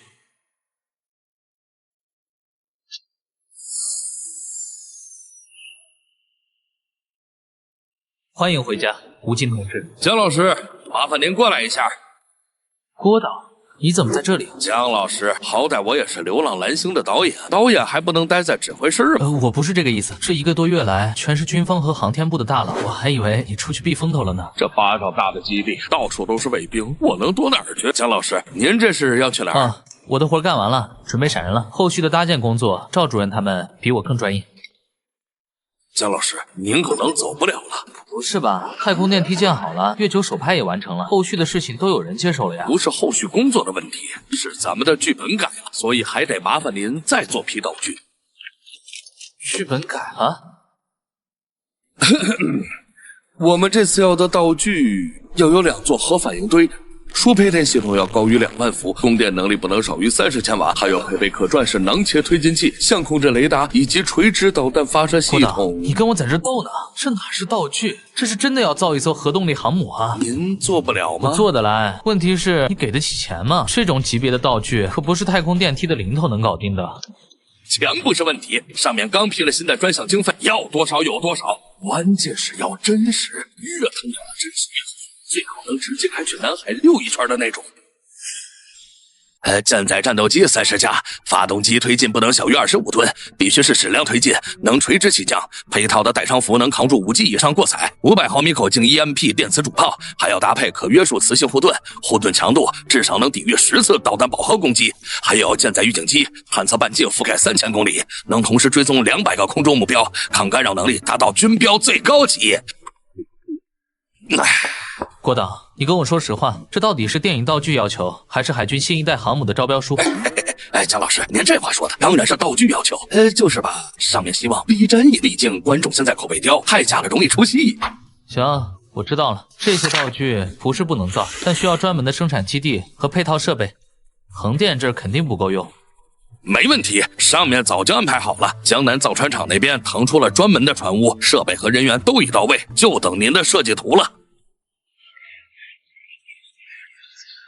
首长，杨彻给的太空电梯和着陆舱数据，我们团队熬了3个通宵全解析完了。同类型着陆舱的反推建造，现在也就是时间问题而已。只要资金充足，航天部保证1年之内完成太空电梯的全部完善工作，再建一个能让普通人长期生存的月球基地。谁能想到啊？短短1个月前，华国还在为大载荷运载火箭发动机死磕，如今居然有底气喊出1年建月球基地的口号。老李，你这是谦虚了。以咱们的基建速度，有太空电梯当运输通道，半年之内，月球上就得跑满咱们的挖掘机。何止航天领域，太空电梯用的非刃材料。我们发现了30多种新型合金，还有400种材料改良方法，其中200多种是蓝星从未有过的新技术。我听说你们几个把科研基金都投到那个流浪蓝星剧组了，还骗人家小江给你们造航母。首长，这怎么能叫骗呢？是江彻自己说的，没有道具图纸就没灵感，我们这是为了刺激他的灵感才投资支持电影创作的。再说我们就改了点剧本，不影响剧情发展，而且这方法确实好用。上次我们对外宣称登月是剧组行为，鹰将那边当然不信，但也没撕破脸，给我们争取了不少时间。既然如此，咱们的大电影计划就继续推进。另外，小江同志为国家做出了这么大的贡献，也该让他感受到我们的态度了。给我拟一道文件，内容是授予江彻同志共和国国士称号，享受国家最高级别的医疗和生活保障，相关待遇立刻落实。是。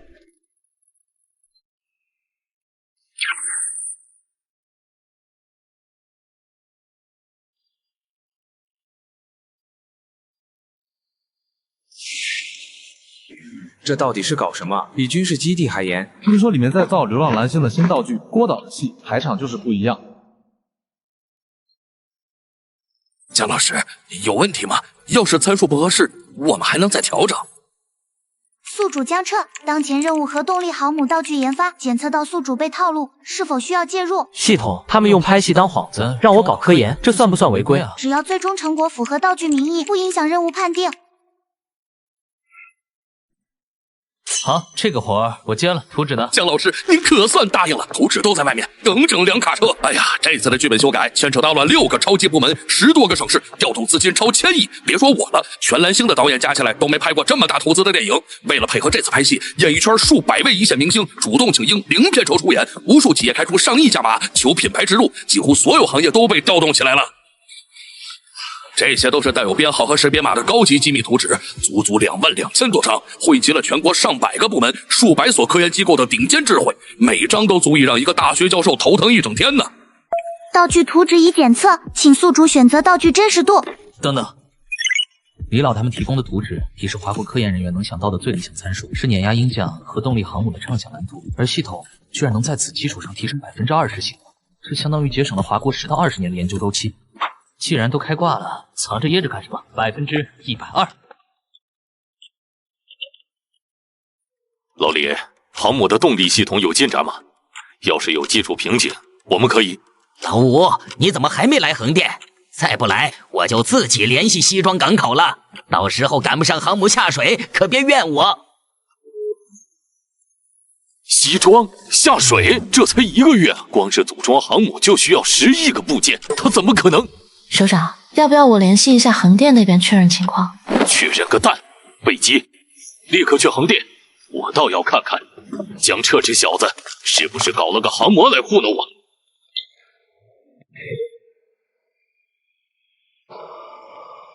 先是太空电梯初步竣工，然后载人登月成功。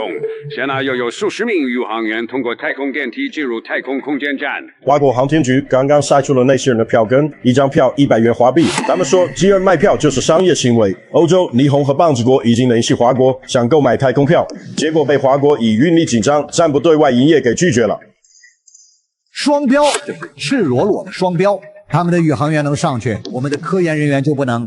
总统先生，华国说双标是我们先的，而且现在他们掌握着太空电梯的垄断权，我们根本没有反驳的余地。更麻烦的是，华国的工业领域好像正在发生一场革命。我们的情报显示，华国最近取消了大量从欧洲霓虹进口的高端材料和设备订单，包括德意志的精密机床、霓虹的特种钢材。他们的工业部甚至公开表示，那些材料达不到他们的标准。他们找到替代方案了。现在不清楚，但可以肯定的是，这和华国正在建造的航母道具有关。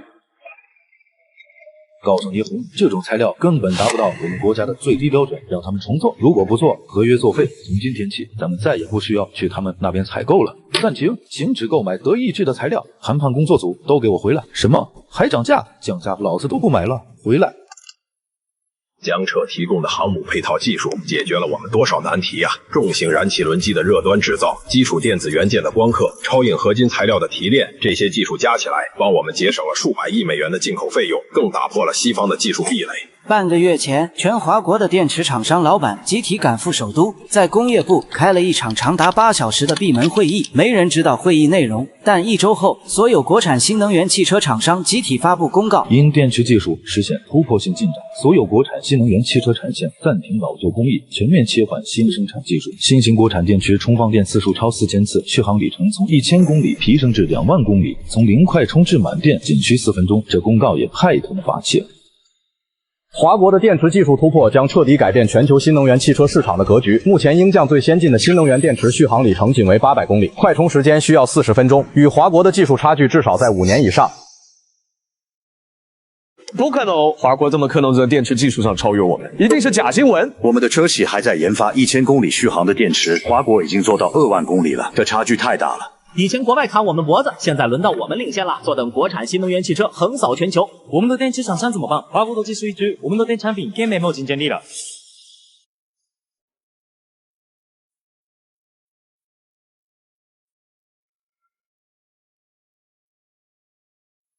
老徐，你说我这心啊堵得慌。咱们西北工业怎么说也是国之重器的摇篮，可面对这2大部门要人，我连半个步子都不敢提。我怎么就没提前发现江浙这块璞玉呢？当初他来报道，我都没亲自见一面。现在倒好，人家成了撬动全球产业的大拿，咱们只能眼睁睁看着他被挖走。现在知道心疼了，之前您连江浙的名字都记不住。贡献，这贡献要是算咱们一份儿，该多好！你看新闻了没有？全球的汽车产业都被江浙这小子捅翻了天。要是江浙还是咱们西北工业的员工，这技术成果的归属，后续的产业分红，哪轮得到别人说了算？现在倒好，咱们只能靠边站，连口汤都喝不上。我看了，整个公司都在谈论这事儿。工业部授权的电池技术源自江浙为核动力航母设计的储能系统，为适配民用场景，该技术经历了3次阉割，即便是经过3次阉割的版本，也让国产新能源车实现了质的飞跃。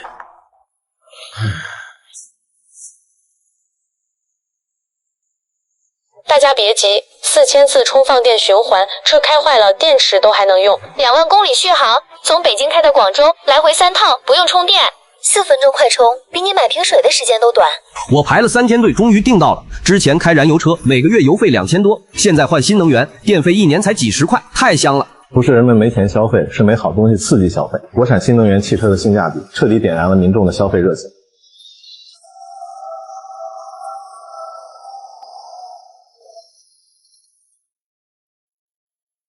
您好，您的订单已经排到2028年了，请问是否需要保留？目前产能正在全力提升，但即使是50加入代工，也难以满足全球需求。这场产业变革已经催生了千万个上下游就业岗位，全世界的汽车工程师们不惜放弃高薪职位，想方设法偷渡来华国求职。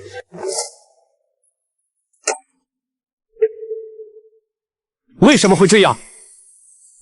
这新能源电池到底是从哪儿冒出来的？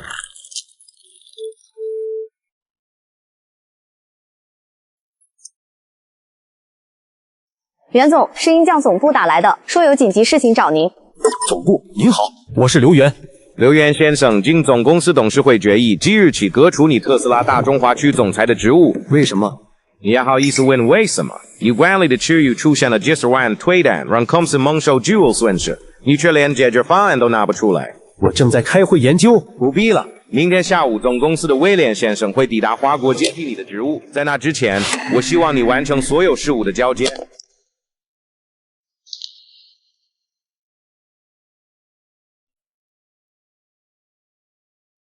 姜老师，特斯拉华国区总裁被撤职了，国外不少汽车巨头都快撑不住了。技术落后就要被淘汰，这是市场规律。我们的目标从来都不是打败几家车企，而是让华国在能源和航天领域真正掌握话语权。说得对，当咱们的核动力航母海试成功，鹰将在太平洋的霸权也要松动了。小江啊，你这道具是当得好啊！跑出来的道具一个个都成了国之重器。接下来月球基地的配套道具还得靠你。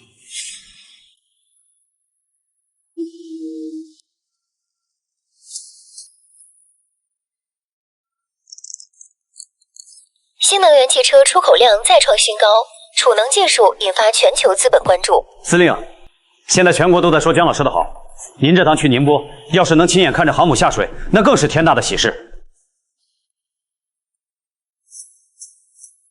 国内的行业革命再热闹，也比不上我心中那艘航母的分量。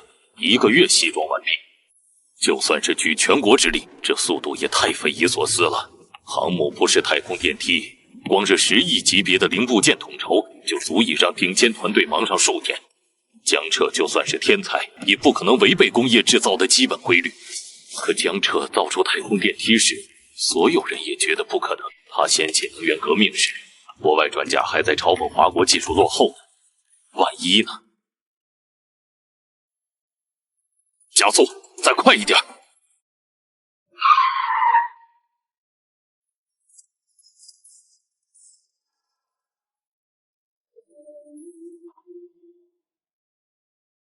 老吴，你可算来了。航母呢？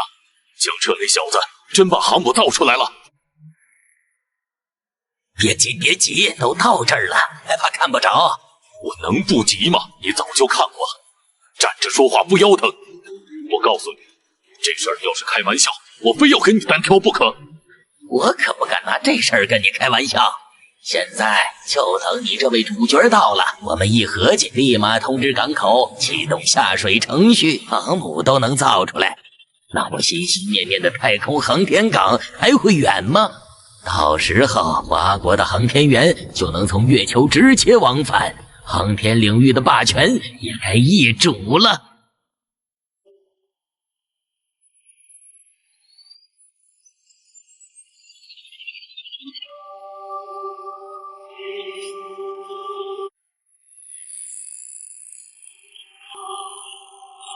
对比图纸，他完成了多少？1个月能完成7、8成就已经是奇迹了。哪怕只完成5成，只要核动力系统没问题，也心满意足了。这小子呀，怎么？是不是核心系统没搞定，还是有技术瓶颈？不是你想的那样，我是不知道该怎么夸他才好。说他天才，都觉得委屈了他。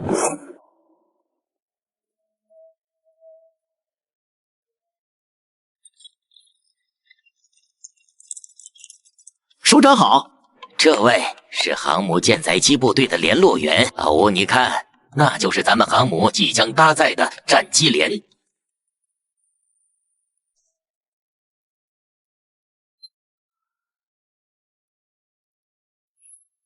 这不对呀，图纸上明确标注航母舰载机核载30架，可眼前这些怎么看都超过50架了，而且这机型我怎么从来没见过？作为深耕海军数十年的老首长，吴越几乎能背出国内所有战机的型号参数、歼15的翼展尺寸、歼10的进气道设计，这些都是他烂熟于心的内容。可眼前的战机却完全颠覆了他的认知。流线型的机身如同蓄势待发的猎豹，机翼可折叠设计精巧至极，机手的相控阵雷达罩比现有型号大了近1/3，造型狰狞又充满力量感。这是空军的新装备。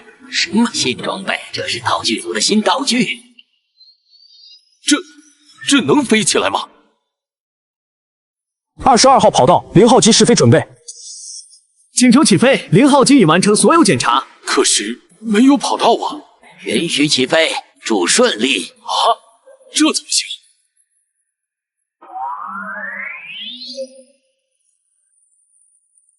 机器机22号信号接入，是否同意？接入，立刻共享机身状态。机身状态同步中，1号引擎充能95%，2号引擎充能96%，矢量喷口调试正常，能源系统稳定。侦测到当前地形无法满足跑道起飞条件，智能切换至垂直起飞模式。垂直起飞，起飞倒计时30秒、25秒、20秒，矢量喷口，角度调整完毕，向下偏转90度。10秒，能源输出功率提升至峰值440千牛。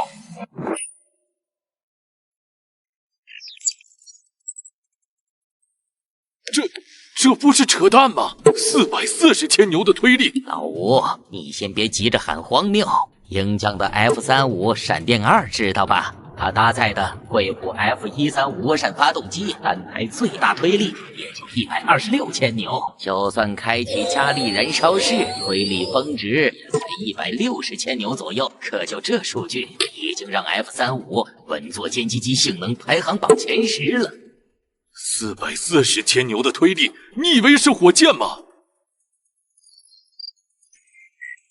李老，这垂直起飞真能实现吗？歼击机要实现垂直起飞，讲究的东西可太多了。不光要有绝对强悍的动力平衡系统，能精准抵消机身重量，还得有极其凶残的发动机引擎，推力输出必须稳定到毫秒级。这难度不亚于让 F1 赛车以580公里的时速连续漂移1万次。稍微差一点儿就是车毁人亡的下场。连续漂移10000次，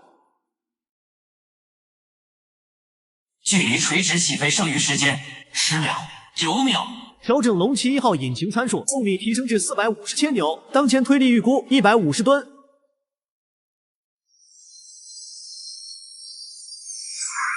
卧槽，这感觉太爽了！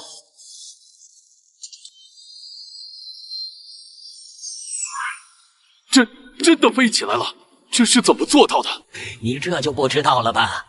现在外面吵翻天的新能源革命，你以为源头在哪儿？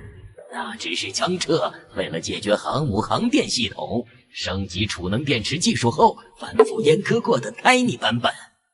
阉割版本？空军的张庆那老小子嗅觉比狗还灵，早也察觉到这技术的潜能，立马追加50亿，剧本修改费，硬是缠着江浙把新能源技术用到了战机上。这些能源战机还有配套的生产线，全是这1个月里搞出来的。新能源战机1个月？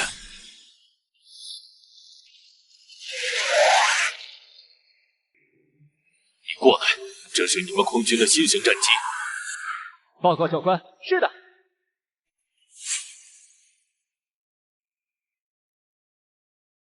教官，你是谁的兵？哪个部队的？军服穿成这样，军纪何在？老吴，别吓着孩子。你别误会，这些都不是真的士兵，他们只是《流浪蓝星》剧组的演员。演员？那上面开飞机的也是演员？没错，全是演员。他们只接受过7、8天的基础操作训练，连起落架都认不全呢。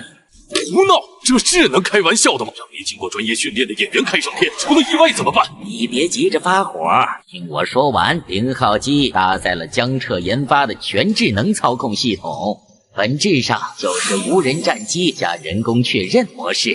就算没有驾驶员，它也能自主完成起飞、巡航、空战全流程。人员在驾驶舱里根本不用做复杂操作，只需要根据系统提示按下确认键就行。说白了，就是个人形监控，防止系统出现极端 bug。吴越瞬间愣住了，怒火消散的无影无踪，只剩下满心的震撼。不需要大量专业训练就能先进战机，这意味着什么？意味着华国空军的破编速度能提升10倍不止，意味着普通士兵稍加培训就能成为战机操作员，意味着真正的全民皆兵空中力量。战护局的工作不好做呀。这么先进的东西，只能先披着道具演员的外衣，不然鹰将那边又要跳脚了。当前攀升高度150米，机身姿态稳定，检测到驾驶员授权，即将进入极速升空模式。这就不算极速升空？极速升空模式开启，能源输出功率提升至80%。当前0号机攀升高度200米、300米、600米。我操！这架飞机到底能飞多快？最高速度20马赫。你再说一遍，速度多少？报告首长，龙骑1号最大飞行速度20马赫。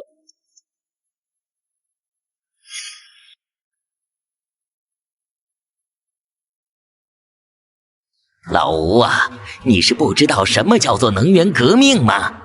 火的使用让人类告别生时，电力的发现点亮黑夜。每一次能源革命对人类文明都是天翻地覆的提升。相信我，江浙这小子能搞出来的动静，后面还有更多惊喜等着你。可是，人怎么能承受？天啊，我这辈子是真没白活，没想到在我还能动弹的时候，能亲眼看到咱们华国扬眉吐气的这一天啊！走，带你去看更大的场面。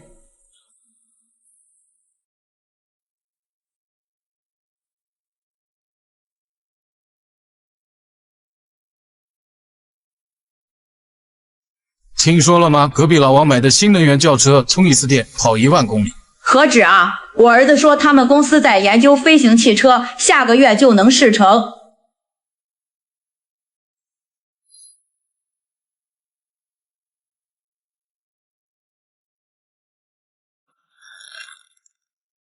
你是说我们的雷达网根本捕捉不到它的准确速度。报告长官，是的，无论是我们部署在太平洋的 ANTP-Y-2 雷达，还是霓虹、泡菜国的15步远程预警雷达，都只能模糊捕捉到目标轨迹，无法锁定参数，能自由变轨，没有爆炸迹象。结合华国近期的技术爆发，我们判断这极有可能是一款新型战斗机。战斗机，我们最快的 F-15EX。极限速度才2.5马赫，你告诉我一个能跟导弹比速度的东西是战斗机？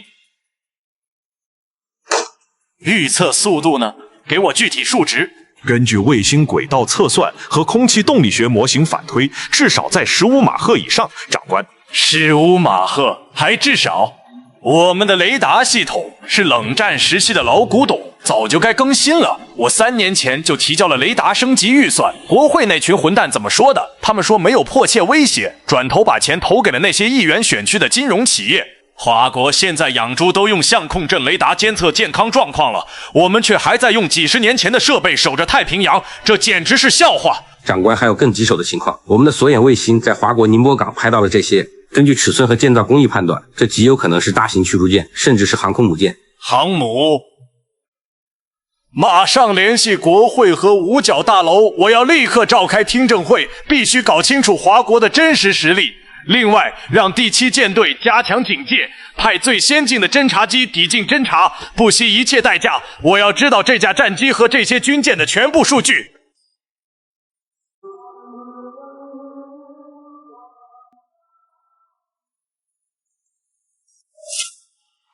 Shaft 又是拍电影，他们把全世界都当傻子耍，有意思吗？我问你，这有什么意思？总统先生，冷静。这是挑衅，从太空电梯到登月直播，再到现在的航母，他们每一次都用拍电影当借口，这是在侮辱我们的智商。可也好在他们对外是这样宣称的，不然恐怕我们的民众会更加恐慌。我还要谢谢他们喽。不管是电影还是真家伙，这艘航母必须查清楚，让第7舰队的侦察机抵近监视，一旦发现他们有军事部署的迹象，立刻召开联合国安理会会议，发布国际声明谴责。明白，我们已经协调霓虹和泡菜国的基地，派出最先进的 RC-135 侦察机，24小时不间断监测宁波港动态。老吴，看仔细了，这可是咱们海军的新门面。经中央军委批准，这艘核动力航空母舰命名为河南舰，舷号19。我宣布，河南舰下水。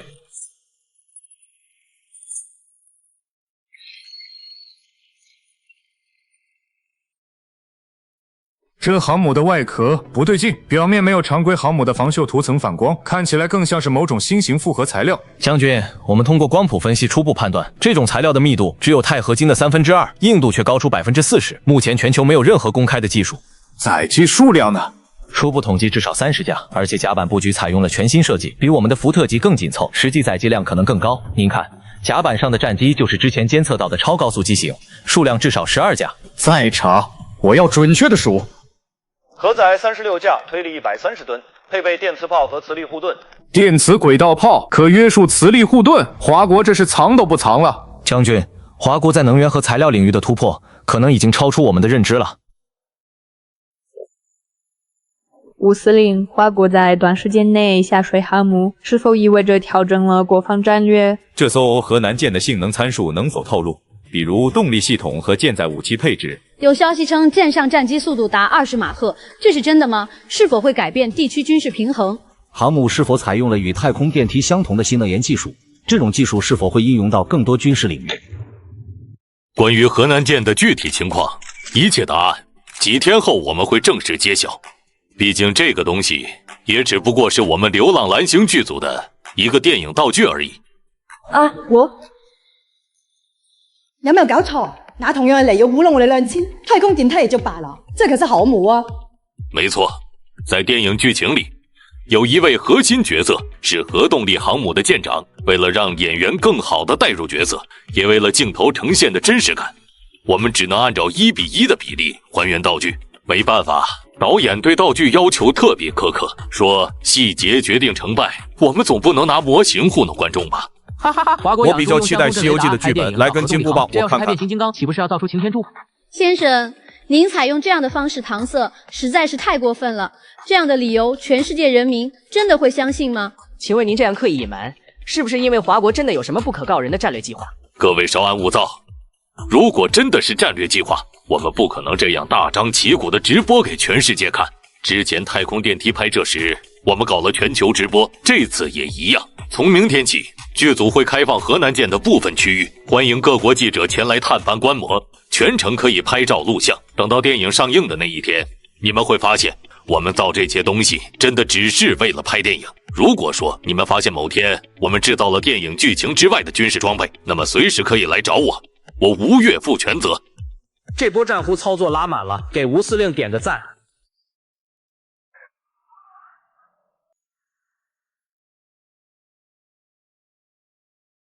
你们都看见了吧？核动力航母、20马赫的新能源战机，还有我们从未见过的电磁轨道炮，他们居然说这都是电影道具。陆军的 M1A2 主战坦克最大速度才72公里每小时，海军的福特级航母载机量也就75架，还经常出故障。华国这道具比我们的现役装备还先进。他们到底在搞什么？为什么一切都拿拍电影当借口？难道那个设计师有什么怪癖？会不会是故意麻痹我们，用电影做掩护，偷偷发展军事力量？等我们反应过来，他们已经完成了军备升级。不管是哪种情况，我们都不能坐以待毙。让 RC-135 侦察机再靠近一些，务必拍到河南舰的细节照片，尤其是电磁炮和舰载机的特写。另外，联系国会，我要申请紧急预算，立刻启动新一代雷达和导弹系统的研发。那个设计师肯定是有什么大病。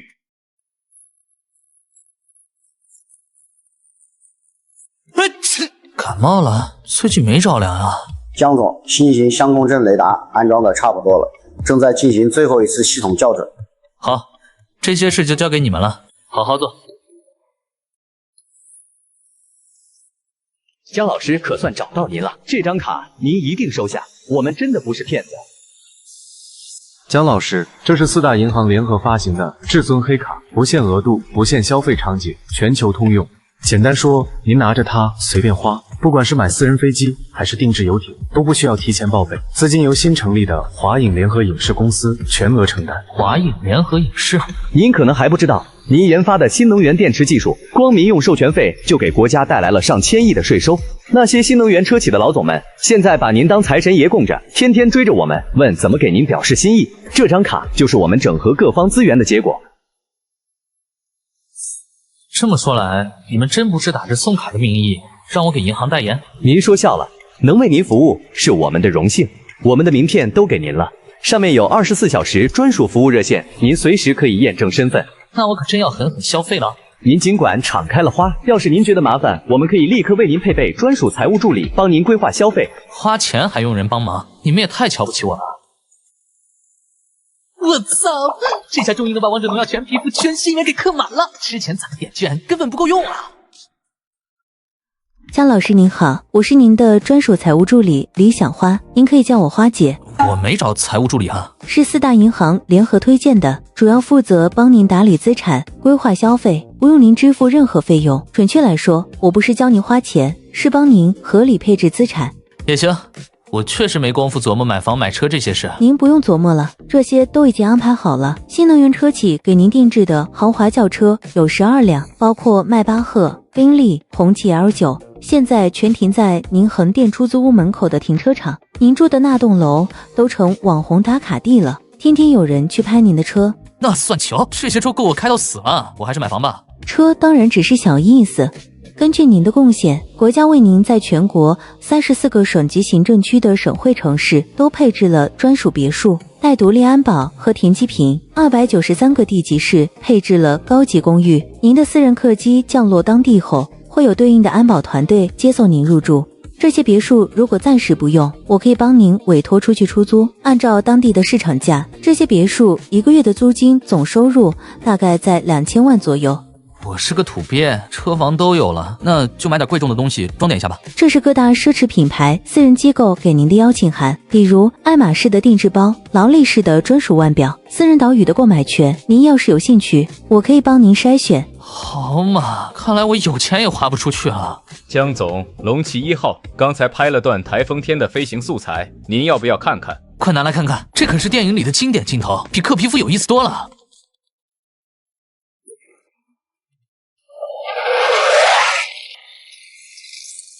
嚯！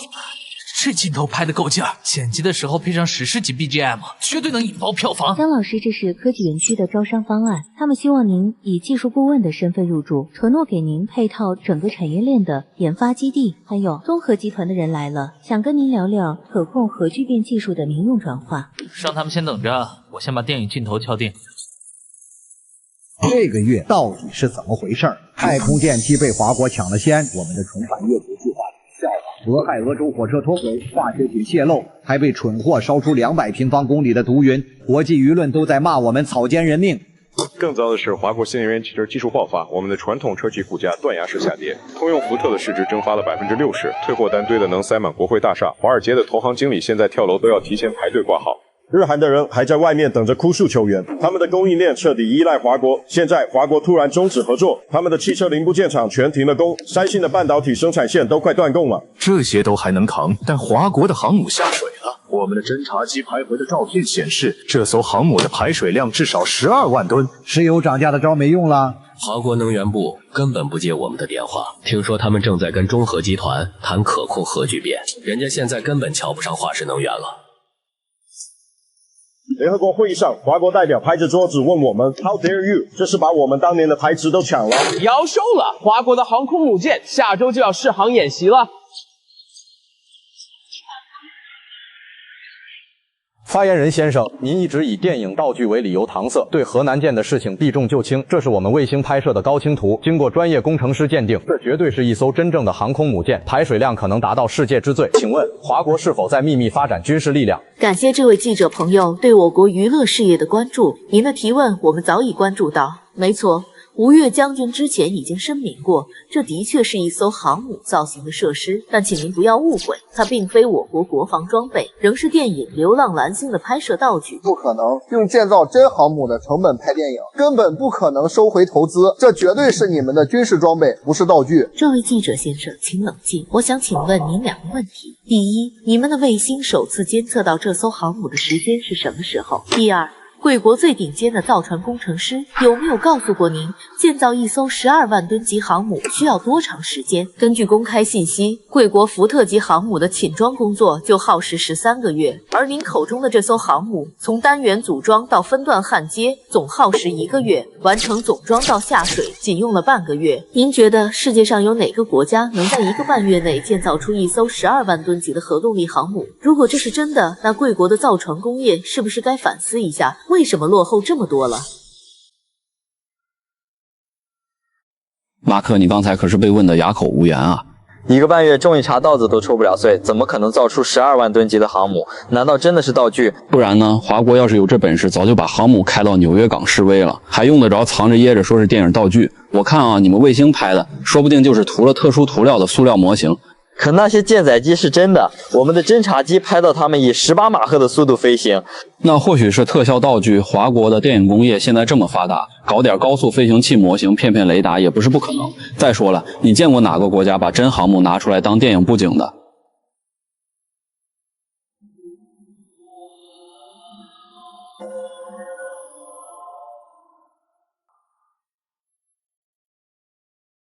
马克那边有新消息吗？还没有，不过我们的军事专家团队做了模拟分析，国家安全顾问递过一份报告，他们认为在现有工业体系下，1个半月建造真航母的可能性低于0.1%。华国要么是在吹牛，要么真的只是道具。道具用10几亿美元造一艘塑料航母，华国人疯了吗？也有可能是为了迷惑我们，故意用极快的速度造一艘假航母，让我们误以为他们的造船技术突飞猛进，从而打乱我们的国防预算规划。下周的直播让最顶尖的军事专家团队全程观看，就算是道具，我也要找出它的破绽。另外，让第7舰队再靠近一些，一旦发现异常，立刻开火。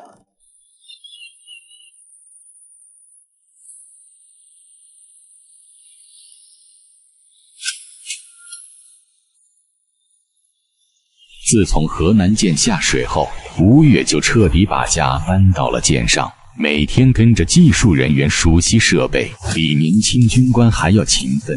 报告舰长，已抵达预定测试海域，周围50海里内无民用船只，符合实弹测试条件。通知各部门进入1级战斗准备，打开相控阵雷达，锁定预设船靶，准备测试新型轨道电磁炮。哦，对了，那个，顺便让郭导出来，找个安全的角落给他，拍几个画面。是。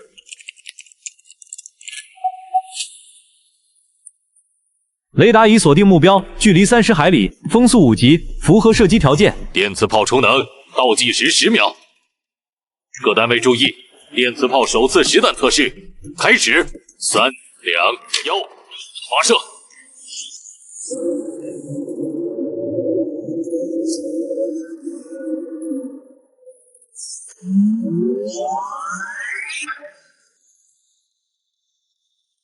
测试成功，弹着点偏差小于1米，威力达到预期。喂，还需要多长时间才能驶出华渤海域？大概半个小时。也老吹，台风刚过，海况复杂，开快了容易出问题。半个小时，只要驶出华国海域，我就能登上鹰将的接应船只，彻底摆脱追捕，靠着怀里的资料过上富裕的生活了。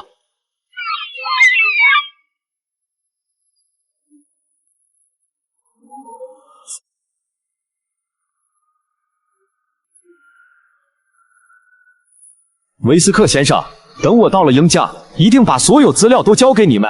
到时候，先担心你能不能活到那时候吧。你搞砸了新能源市场的扰乱任务，还亏了我们不少钱，能活下来就不错了。我有价值，这里面有华国的地形资料和新能源核心数据，这些都是你们想要的。那是什么声音？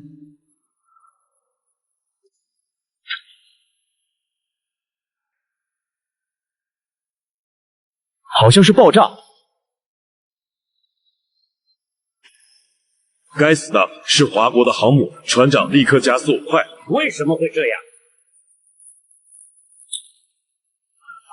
华国人不是说那只是拍电影的道具吗？这个时间点是 CIA 计算了无数遍的，避开华国巡洋舰巡航路线，赶在东南海域巡逻机换班间隙，再加上台风天气干扰雷达，怎么看都是万无一失的偷渡时机。可偏偏他们漏算了，华国的电影道具里藏着真家伙。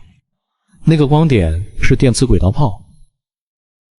后李谢，航母是真的就罢了，连电磁炮都做真的，这他娘的离谱到家了！从弹道稳定性推算，电磁场产生的安培力，起码是传统炮弹的几10倍。我们还有机会吗？这就是新能源产业的连锁反应吗？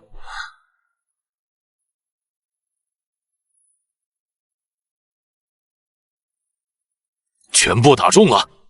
报告长官，6艘靶船已全部摧毁，无一生还。6艘？我记得演习计划里明明是5艘靶船，你们是不是误炸了其他船只？不可能，我们昨天就发布了演习公告。这片海域已经实行临时禁航，除了预设靶船，不会有其他民用船只进入。如果有，那必然是非法闯入的敌对目标。所有靶船都是一发命中。是的，每艘靶船只用1发炮弹就彻底摧毁，弹着点都在核心部位。这怎么可能？吴老，这没什么不可能的。这门新型电磁炮口径可是600毫米，初速超过8马赫，一发下去，别说靶船，就算是重型坦克也能轻松击穿。600毫米，这么大的口径，怎么解决散热和供能问题？而且外面还刮着台风，强气流对弹道的影响极大，它怎么能保持这么高的精度？吴老，电磁炮和传统火炮不一样，它靠的是电磁场产生的推力加速弹丸，不是火药爆炸，所以受天气影响极小。你看这里，我们用的是可控核聚变小型化装置，功能稳定且持续，完全能支撑600毫米口径的发射需求。而且炮管采用了新型耐高温材料，发射多少都不会出现过热问题。电磁轨道炮绝对是未来战场的主力，有了它，我们的航母才能真正做到攻防一体，在蓝星上任何一片海域都能站稳脚跟。好小子，真有你的！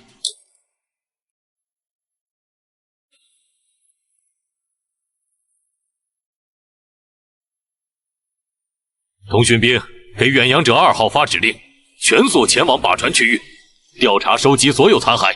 是。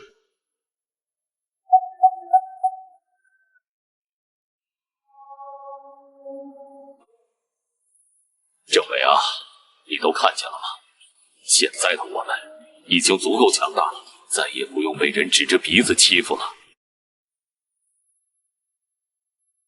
吴将军，航母的性能测试都达标了，后续的调试有技能团队盯着，我这边没什么事，就先撤了。本来想留你参加下周的军事会议，给你表彰庆功的，不过看你这模样，还是先休息要紧。没事，我年轻，扛得住。等我休息2天，随时待命。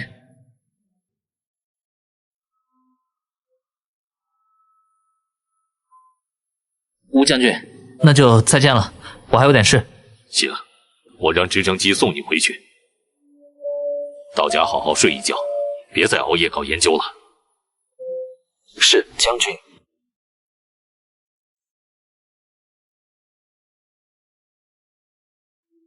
报告。进。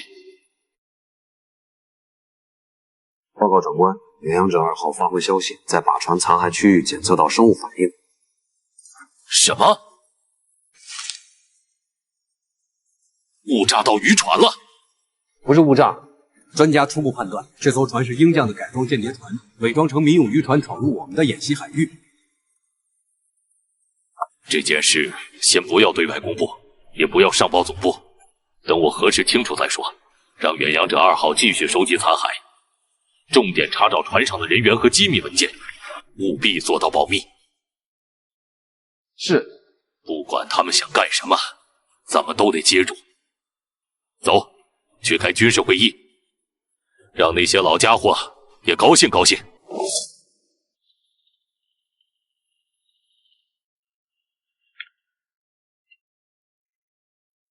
姜老师，一路辛苦了，车子已经备好，随时可以出发。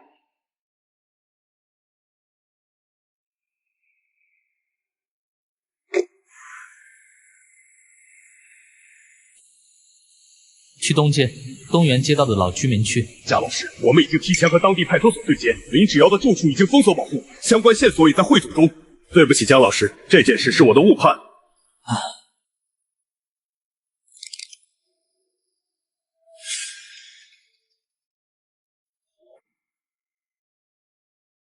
这是干啥的？来了这么多当兵的。你看中间那个小伙子，看着挺年轻的，会不会是个大官啊？不像啊，看着跟咱们隔壁芷瑶年纪差不多大。说起芷瑶，这孩子都失踪快2个月了，也不知道现在怎么样了，真是让人揪心。可不是嘛，芷瑶那孩子多好啊，平时见了谁都笑眯眯的，谁家有困难都乐意搭把手。这么好的姑娘，怎么就突然不见了呢？哎，你们说他们会不会是来调查芷瑶失踪的事？不能吧，咱们这些老百姓失踪，顶多就是派出所来问问情况，哪能惊动这么大阵仗？你看后面那辆车，看着就像是装甲车。各位乡亲，我们是来调查相关情况的，不会打扰大家的正常生活，请大家配合一下。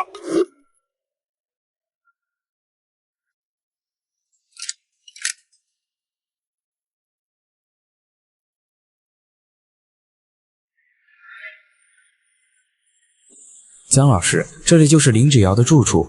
林芷瑶家里条件不好，父母都是普通工人，她从小就很懂事，为了减轻家里的负担，才拼尽全力考入艺术学院，希望能进入娱乐圈赚钱。她不是已经加入女团，还参加了好几档综艺节目吗？按理说应该有一定的知名度的，怎么还住在这里？据我们调查，她所在的女团是个小公司旗下的，资源并不好，参加综艺也只是露个脸，没什么片酬。她为了给家里寄钱，平时省吃俭用，一直住在这个出租屋里。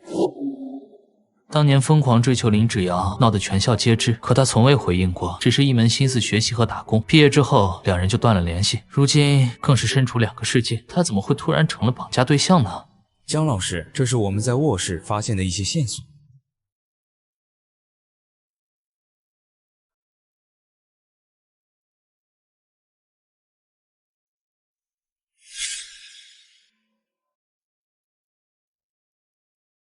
笑得跟个沙雕一样，怪不得人家女生躲着你走。姜老师，这张照片，这不是您吗？还真是姜老师，没想到姜老师年轻时候这么潮啊，造型够前卫的。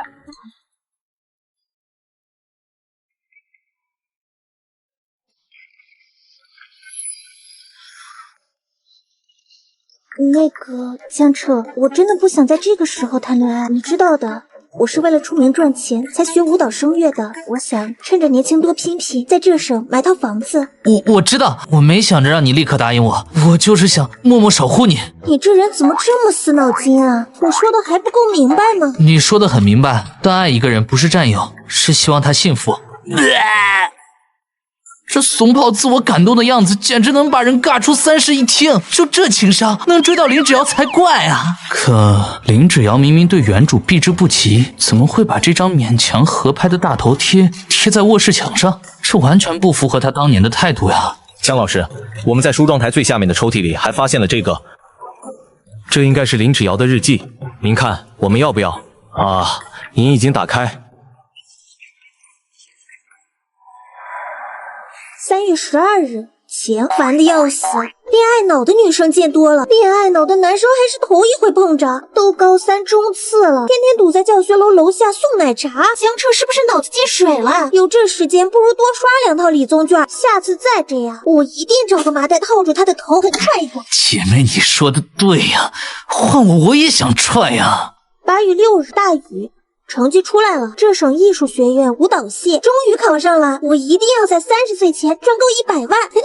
9月5日，我的妈呀，世界上怎么会有这么执着的人？江彻居然拿着清华的分数跟我来了艺术学院，老天爷，你是不是在玩我？难不成我还要被他缠4年？太羞耻了。9月10日，多云，今天新生报道。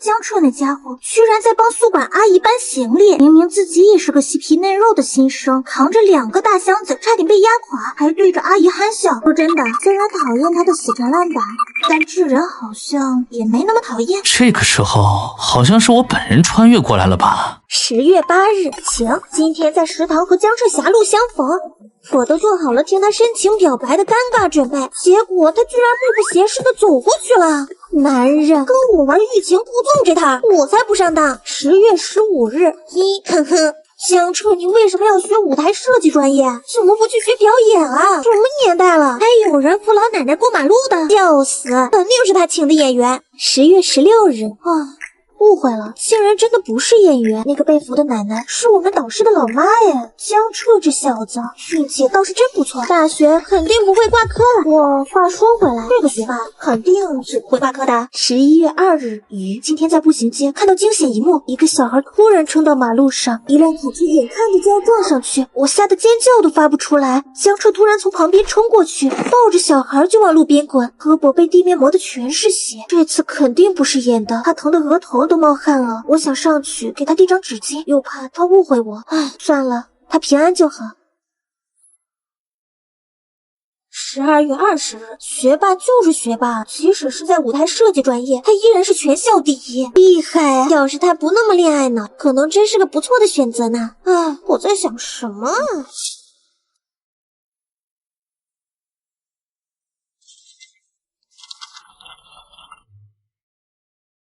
穿越到这个时空的最初，我总觉得是上辈子积德才换来的机会，所以就一直保持着行善的习惯，帮迷路的老人回家，给流浪动物找收容所。这些在我看来稀松平常的事，却在不经意间被另一个人悄悄记在了心里。9月23日，晴，我发现这小子开始不搭理我了，他已经快2周没堵在练功房的门口了。以前高中和大一的时候，恨不得1周7次准时报到，是终于开窍了，还是换目标了？10月8日，也许是他想开了吧，这样也好，省得我天天躲着他。可为什么看到他帮别的女生占座时，心里会堵得慌？肯定是突然少了个围着自己转的人，有点不习惯而已。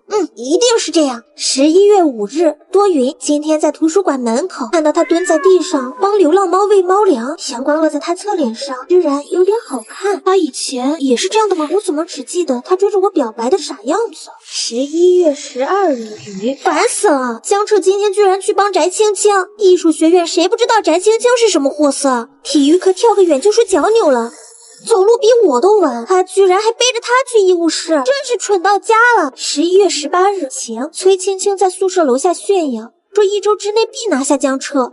我记得把刚买的奶茶都摔了，室友问我怎么了，我只能说奶茶太甜。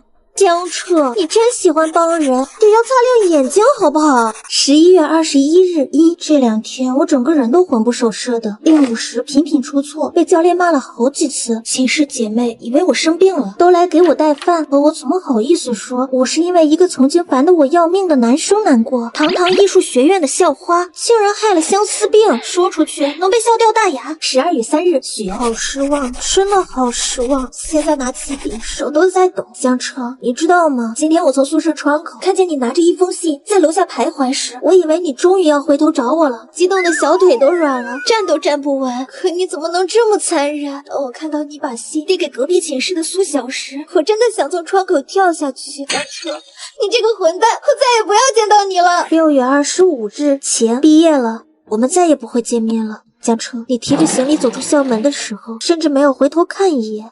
你会记得曾经有个叫林芷瑶的女生被你追了整整3年吗？你会记得吗？大概不会吧，我真是太可笑了。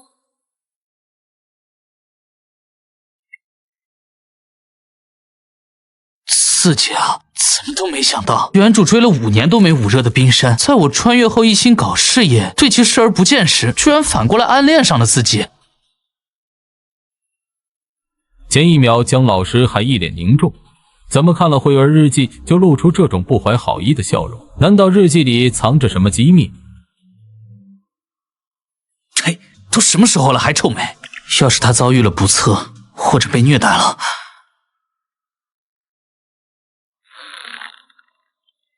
应该不会。绑匪知道我和他的过往，他是他们要挟我的唯一筹码，在拿到核心数据之前，绝对不敢伤害他。目前有线索了吗？江老师，虽然还不能100%确定幕后主使，但我们已经掌握了关键线索。警方之前已经做过多次全面勘查，根据邻居证词，林芷瑶失踪当天是正常下班回家，没有异常接触。第2天早上，邻居发现她房门虚掩，屋内没有打斗痕迹，像是自愿离开，但生活用品都没带走，显然是被绑架了。现场提取到了微量的麻醉剂残留，结合门窗没有撬动痕迹，监控被精准干扰等情况，专家分析，这大概率是有预谋的职业绑架团伙作案。职业绑架团伙？你们现在有具体的营救方案吗？江老师，我们已经调用了全国天眼系统，联合专案组加班加紧排查，目前有了一些进展。根据轨迹分析，林芷瑶应该是被软禁在某个隐蔽地点，没有生命危险。我们有信心在1周之内将她安全救出来。1周？是遇到什么困难了吗？实不相瞒，蒋老师，根据警方透露的信息，绑架林芷瑶的团伙背后大概率有强大的境外组织背景，他们行踪飘忽，转移速度奇快。这1个月里，我们的同志一直被他们牵着鼻子走，好几次我们都锁定了大致范围，可等赶到的时候，对方早就人去楼空，连一点痕迹都没留下。他们的反侦查和转移能力远超我们之前遇到的任何绑架团伙。看来我得修改一下计划了。走，回军事会议厅。不得不承认，对于林芷瑶，自己已经不仅仅是出于责任，原主对她5年的执念，像是刻在骨髓里的印记，在看到那本日记后，彻底被激活了。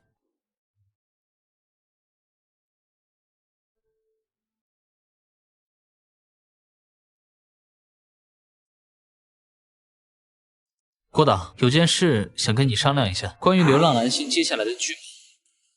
什么？吴越，你让江彻回去了？是的，陈老。从太空电梯项目开始，江彻连续高强度工作了几个月，为我们华国拿出了核动力航母、电磁炮、新型战机等一系列顶尖科研成果。他虽然年轻，但精力终究是有限的，长期这么透支下去，身体迟早会垮。所以我私自做了决定，让他先回去休息一段时间，调整好状态再继续工作。况且龙组的人一直在贴身保护他，安全方面绝对没有问题。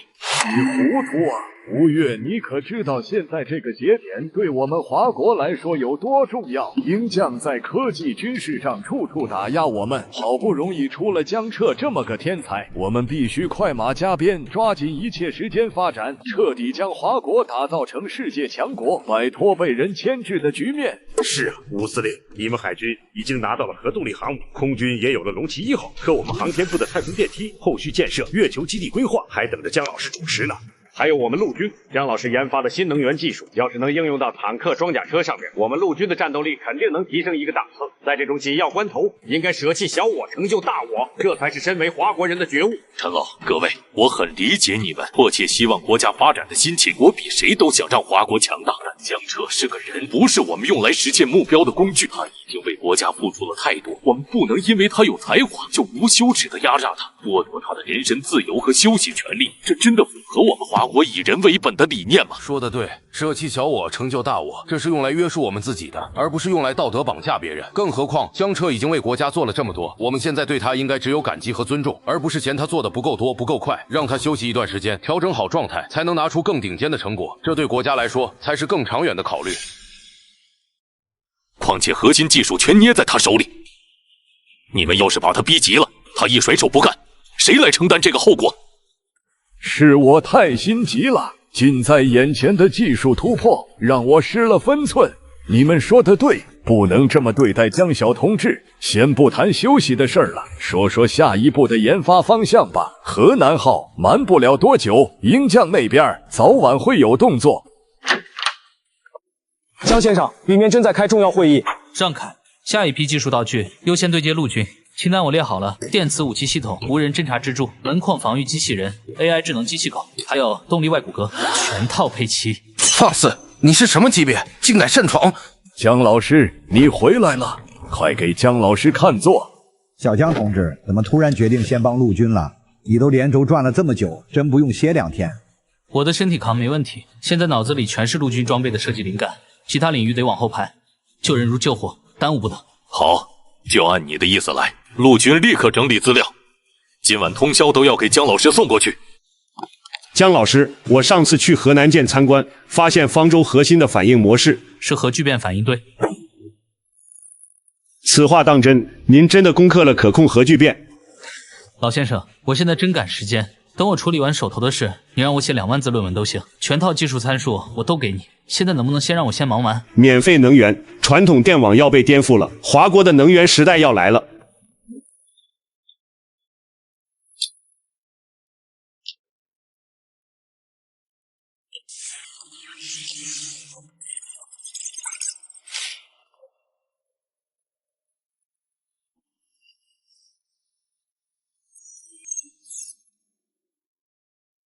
身份认证已通过，欢迎。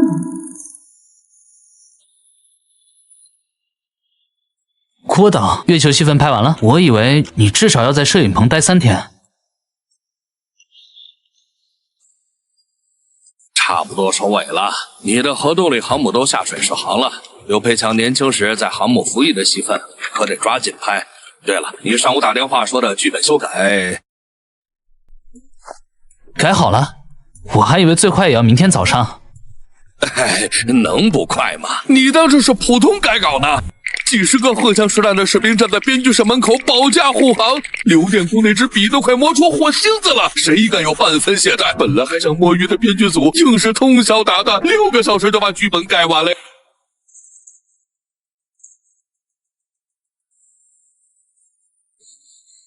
姜老师，这次改装可能有点夸张，刘电工他们可能是赶稿太急，对装备做了些调整。这种级别的智能外骨骼能做吗？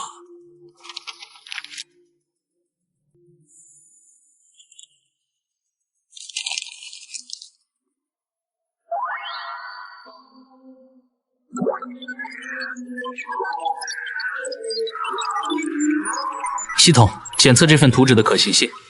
已检测到装备图纸，正在构建核心模型。经分析，该装备核心需求为人工智能辅助加神经交互加动力强化，现有技术储备可满足，需整合核聚变微型能源模块及生物芯片技术。没问题，你先回去吧，我需要点时间整合方案。好嘞。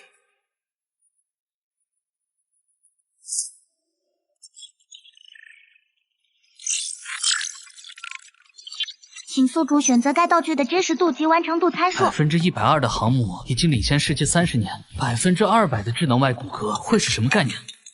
就选200%完成度，参数按最高实战标准配置。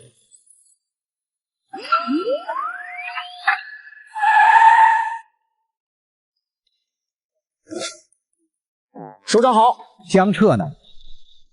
江老师今早接了个电话就出去了。不过江老师临走前交代过，要是您来了，可以带您去郊区的新厂房看看正在拼接的智能外骨骼装置流水线。流水线，地址在哪？快备车！江王老师，根据天眼系统和量子探测器的双重确认，目标就在这里。之前这帮人反侦查能力极强，频繁转移，警方一直跟不上他们的节奏。多亏了您提供的智能探测系统，这套基于量子通讯卫星的设备能穿透墙体捕捉生命体征，还能屏蔽对方的信号干扰，这才锁定了他们的准确位置。里面的人员身份确认了吗？确认了，是霓虹国的特种作战人员，准确来说是他们的忍者部队。这些人从小接受反人类训练，剥离痛觉和情感感知，专门执行暗杀、间谍这类高危任务，比普通特战队员危险10倍。还尼玛忍者，今天就算是漩涡鸣人在里头，也得给老子跪下！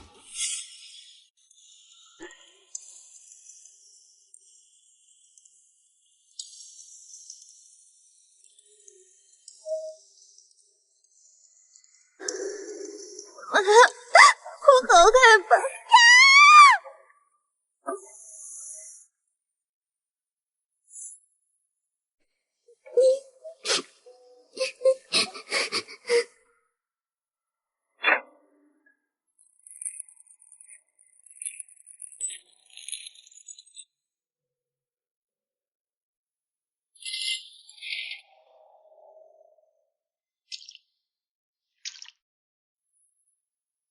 信我啦！操，还要躲到什么时候？华国的警察咬得越来越紧，再拖下去，咱们都要被包饺子。警察来了。今晚之前，江彻再没有消息，这个女人就没用了。到时候要奸要杀，随你们的便。好嘞，这么久都等了，不炸这半天。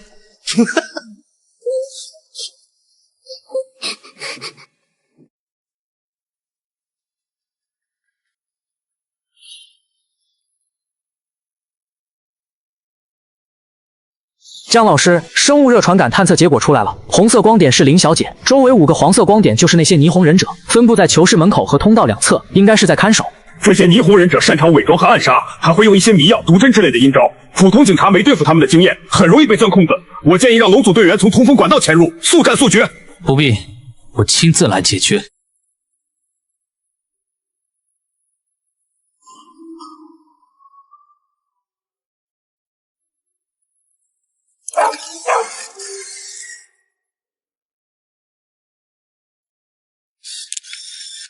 笨笨，待会儿你从工厂后侧的通风管道绕进去，找到这个女人，第一时间保护她，不许任何人靠近。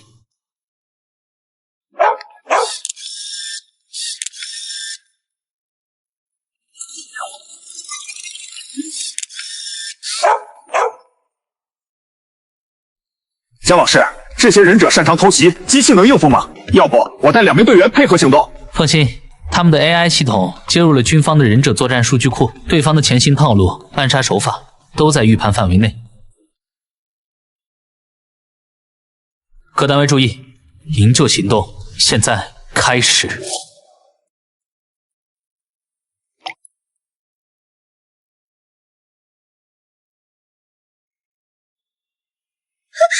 谁？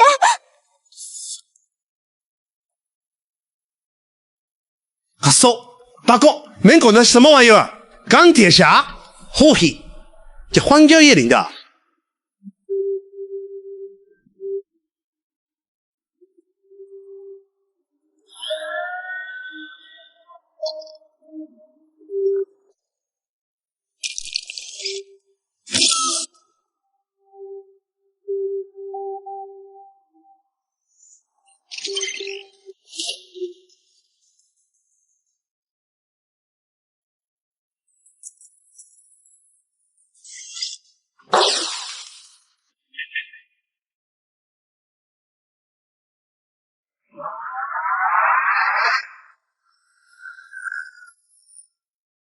大哥，関係者です。関係者。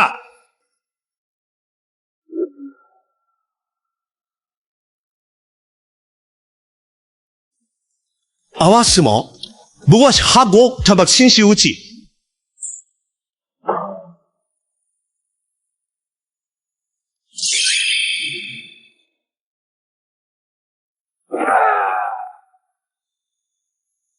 全部不许动。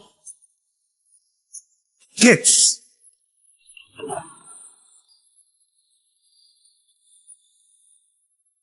这群二货，怕是连火影忍者都没看过，还想学人用烟雾弹跑路。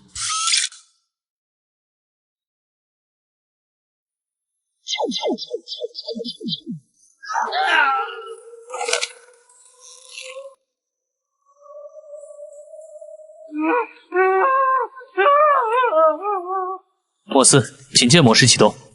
明白，已锁定所有目标，无逃脱风险。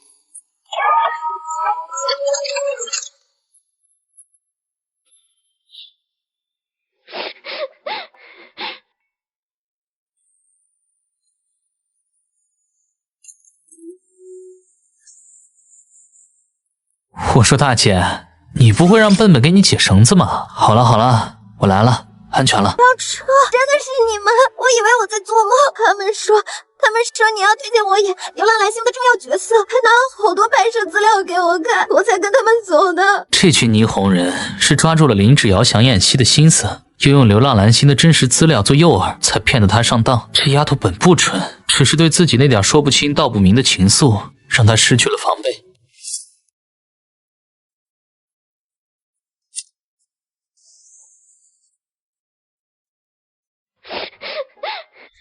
刚才的遭遇，若是给他留下心理阴影，可能会影响一辈子。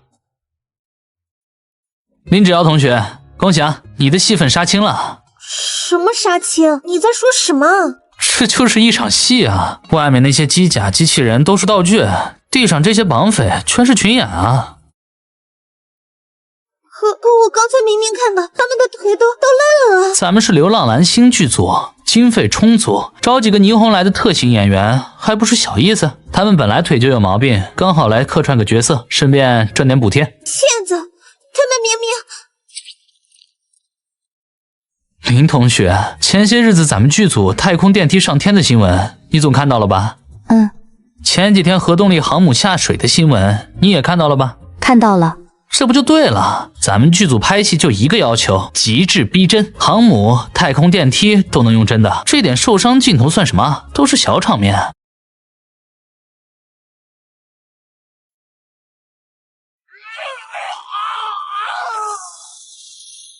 那接下来我们该做什么？接下来简单，我把你抱出去，你只要保持住那种劫后余生的脆弱感，深情注视着我就行，镜头会跟拍的。你看你，一听说不是真的，演戏的状态全没了。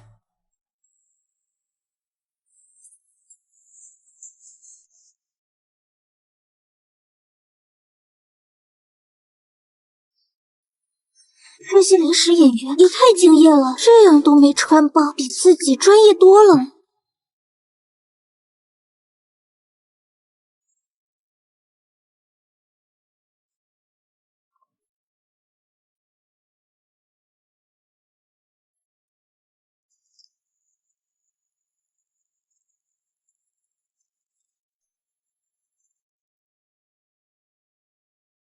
放心，接下来没咱们的戏份了，看特效组表演就行。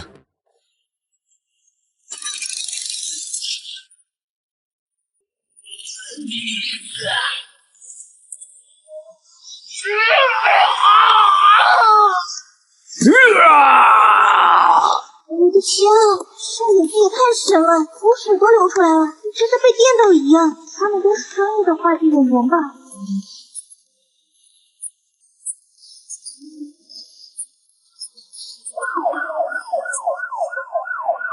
姜老师，现场素材够了，后期剪辑一下就能用。好，收工。通知后勤，今天加鸡腿，所有人管够。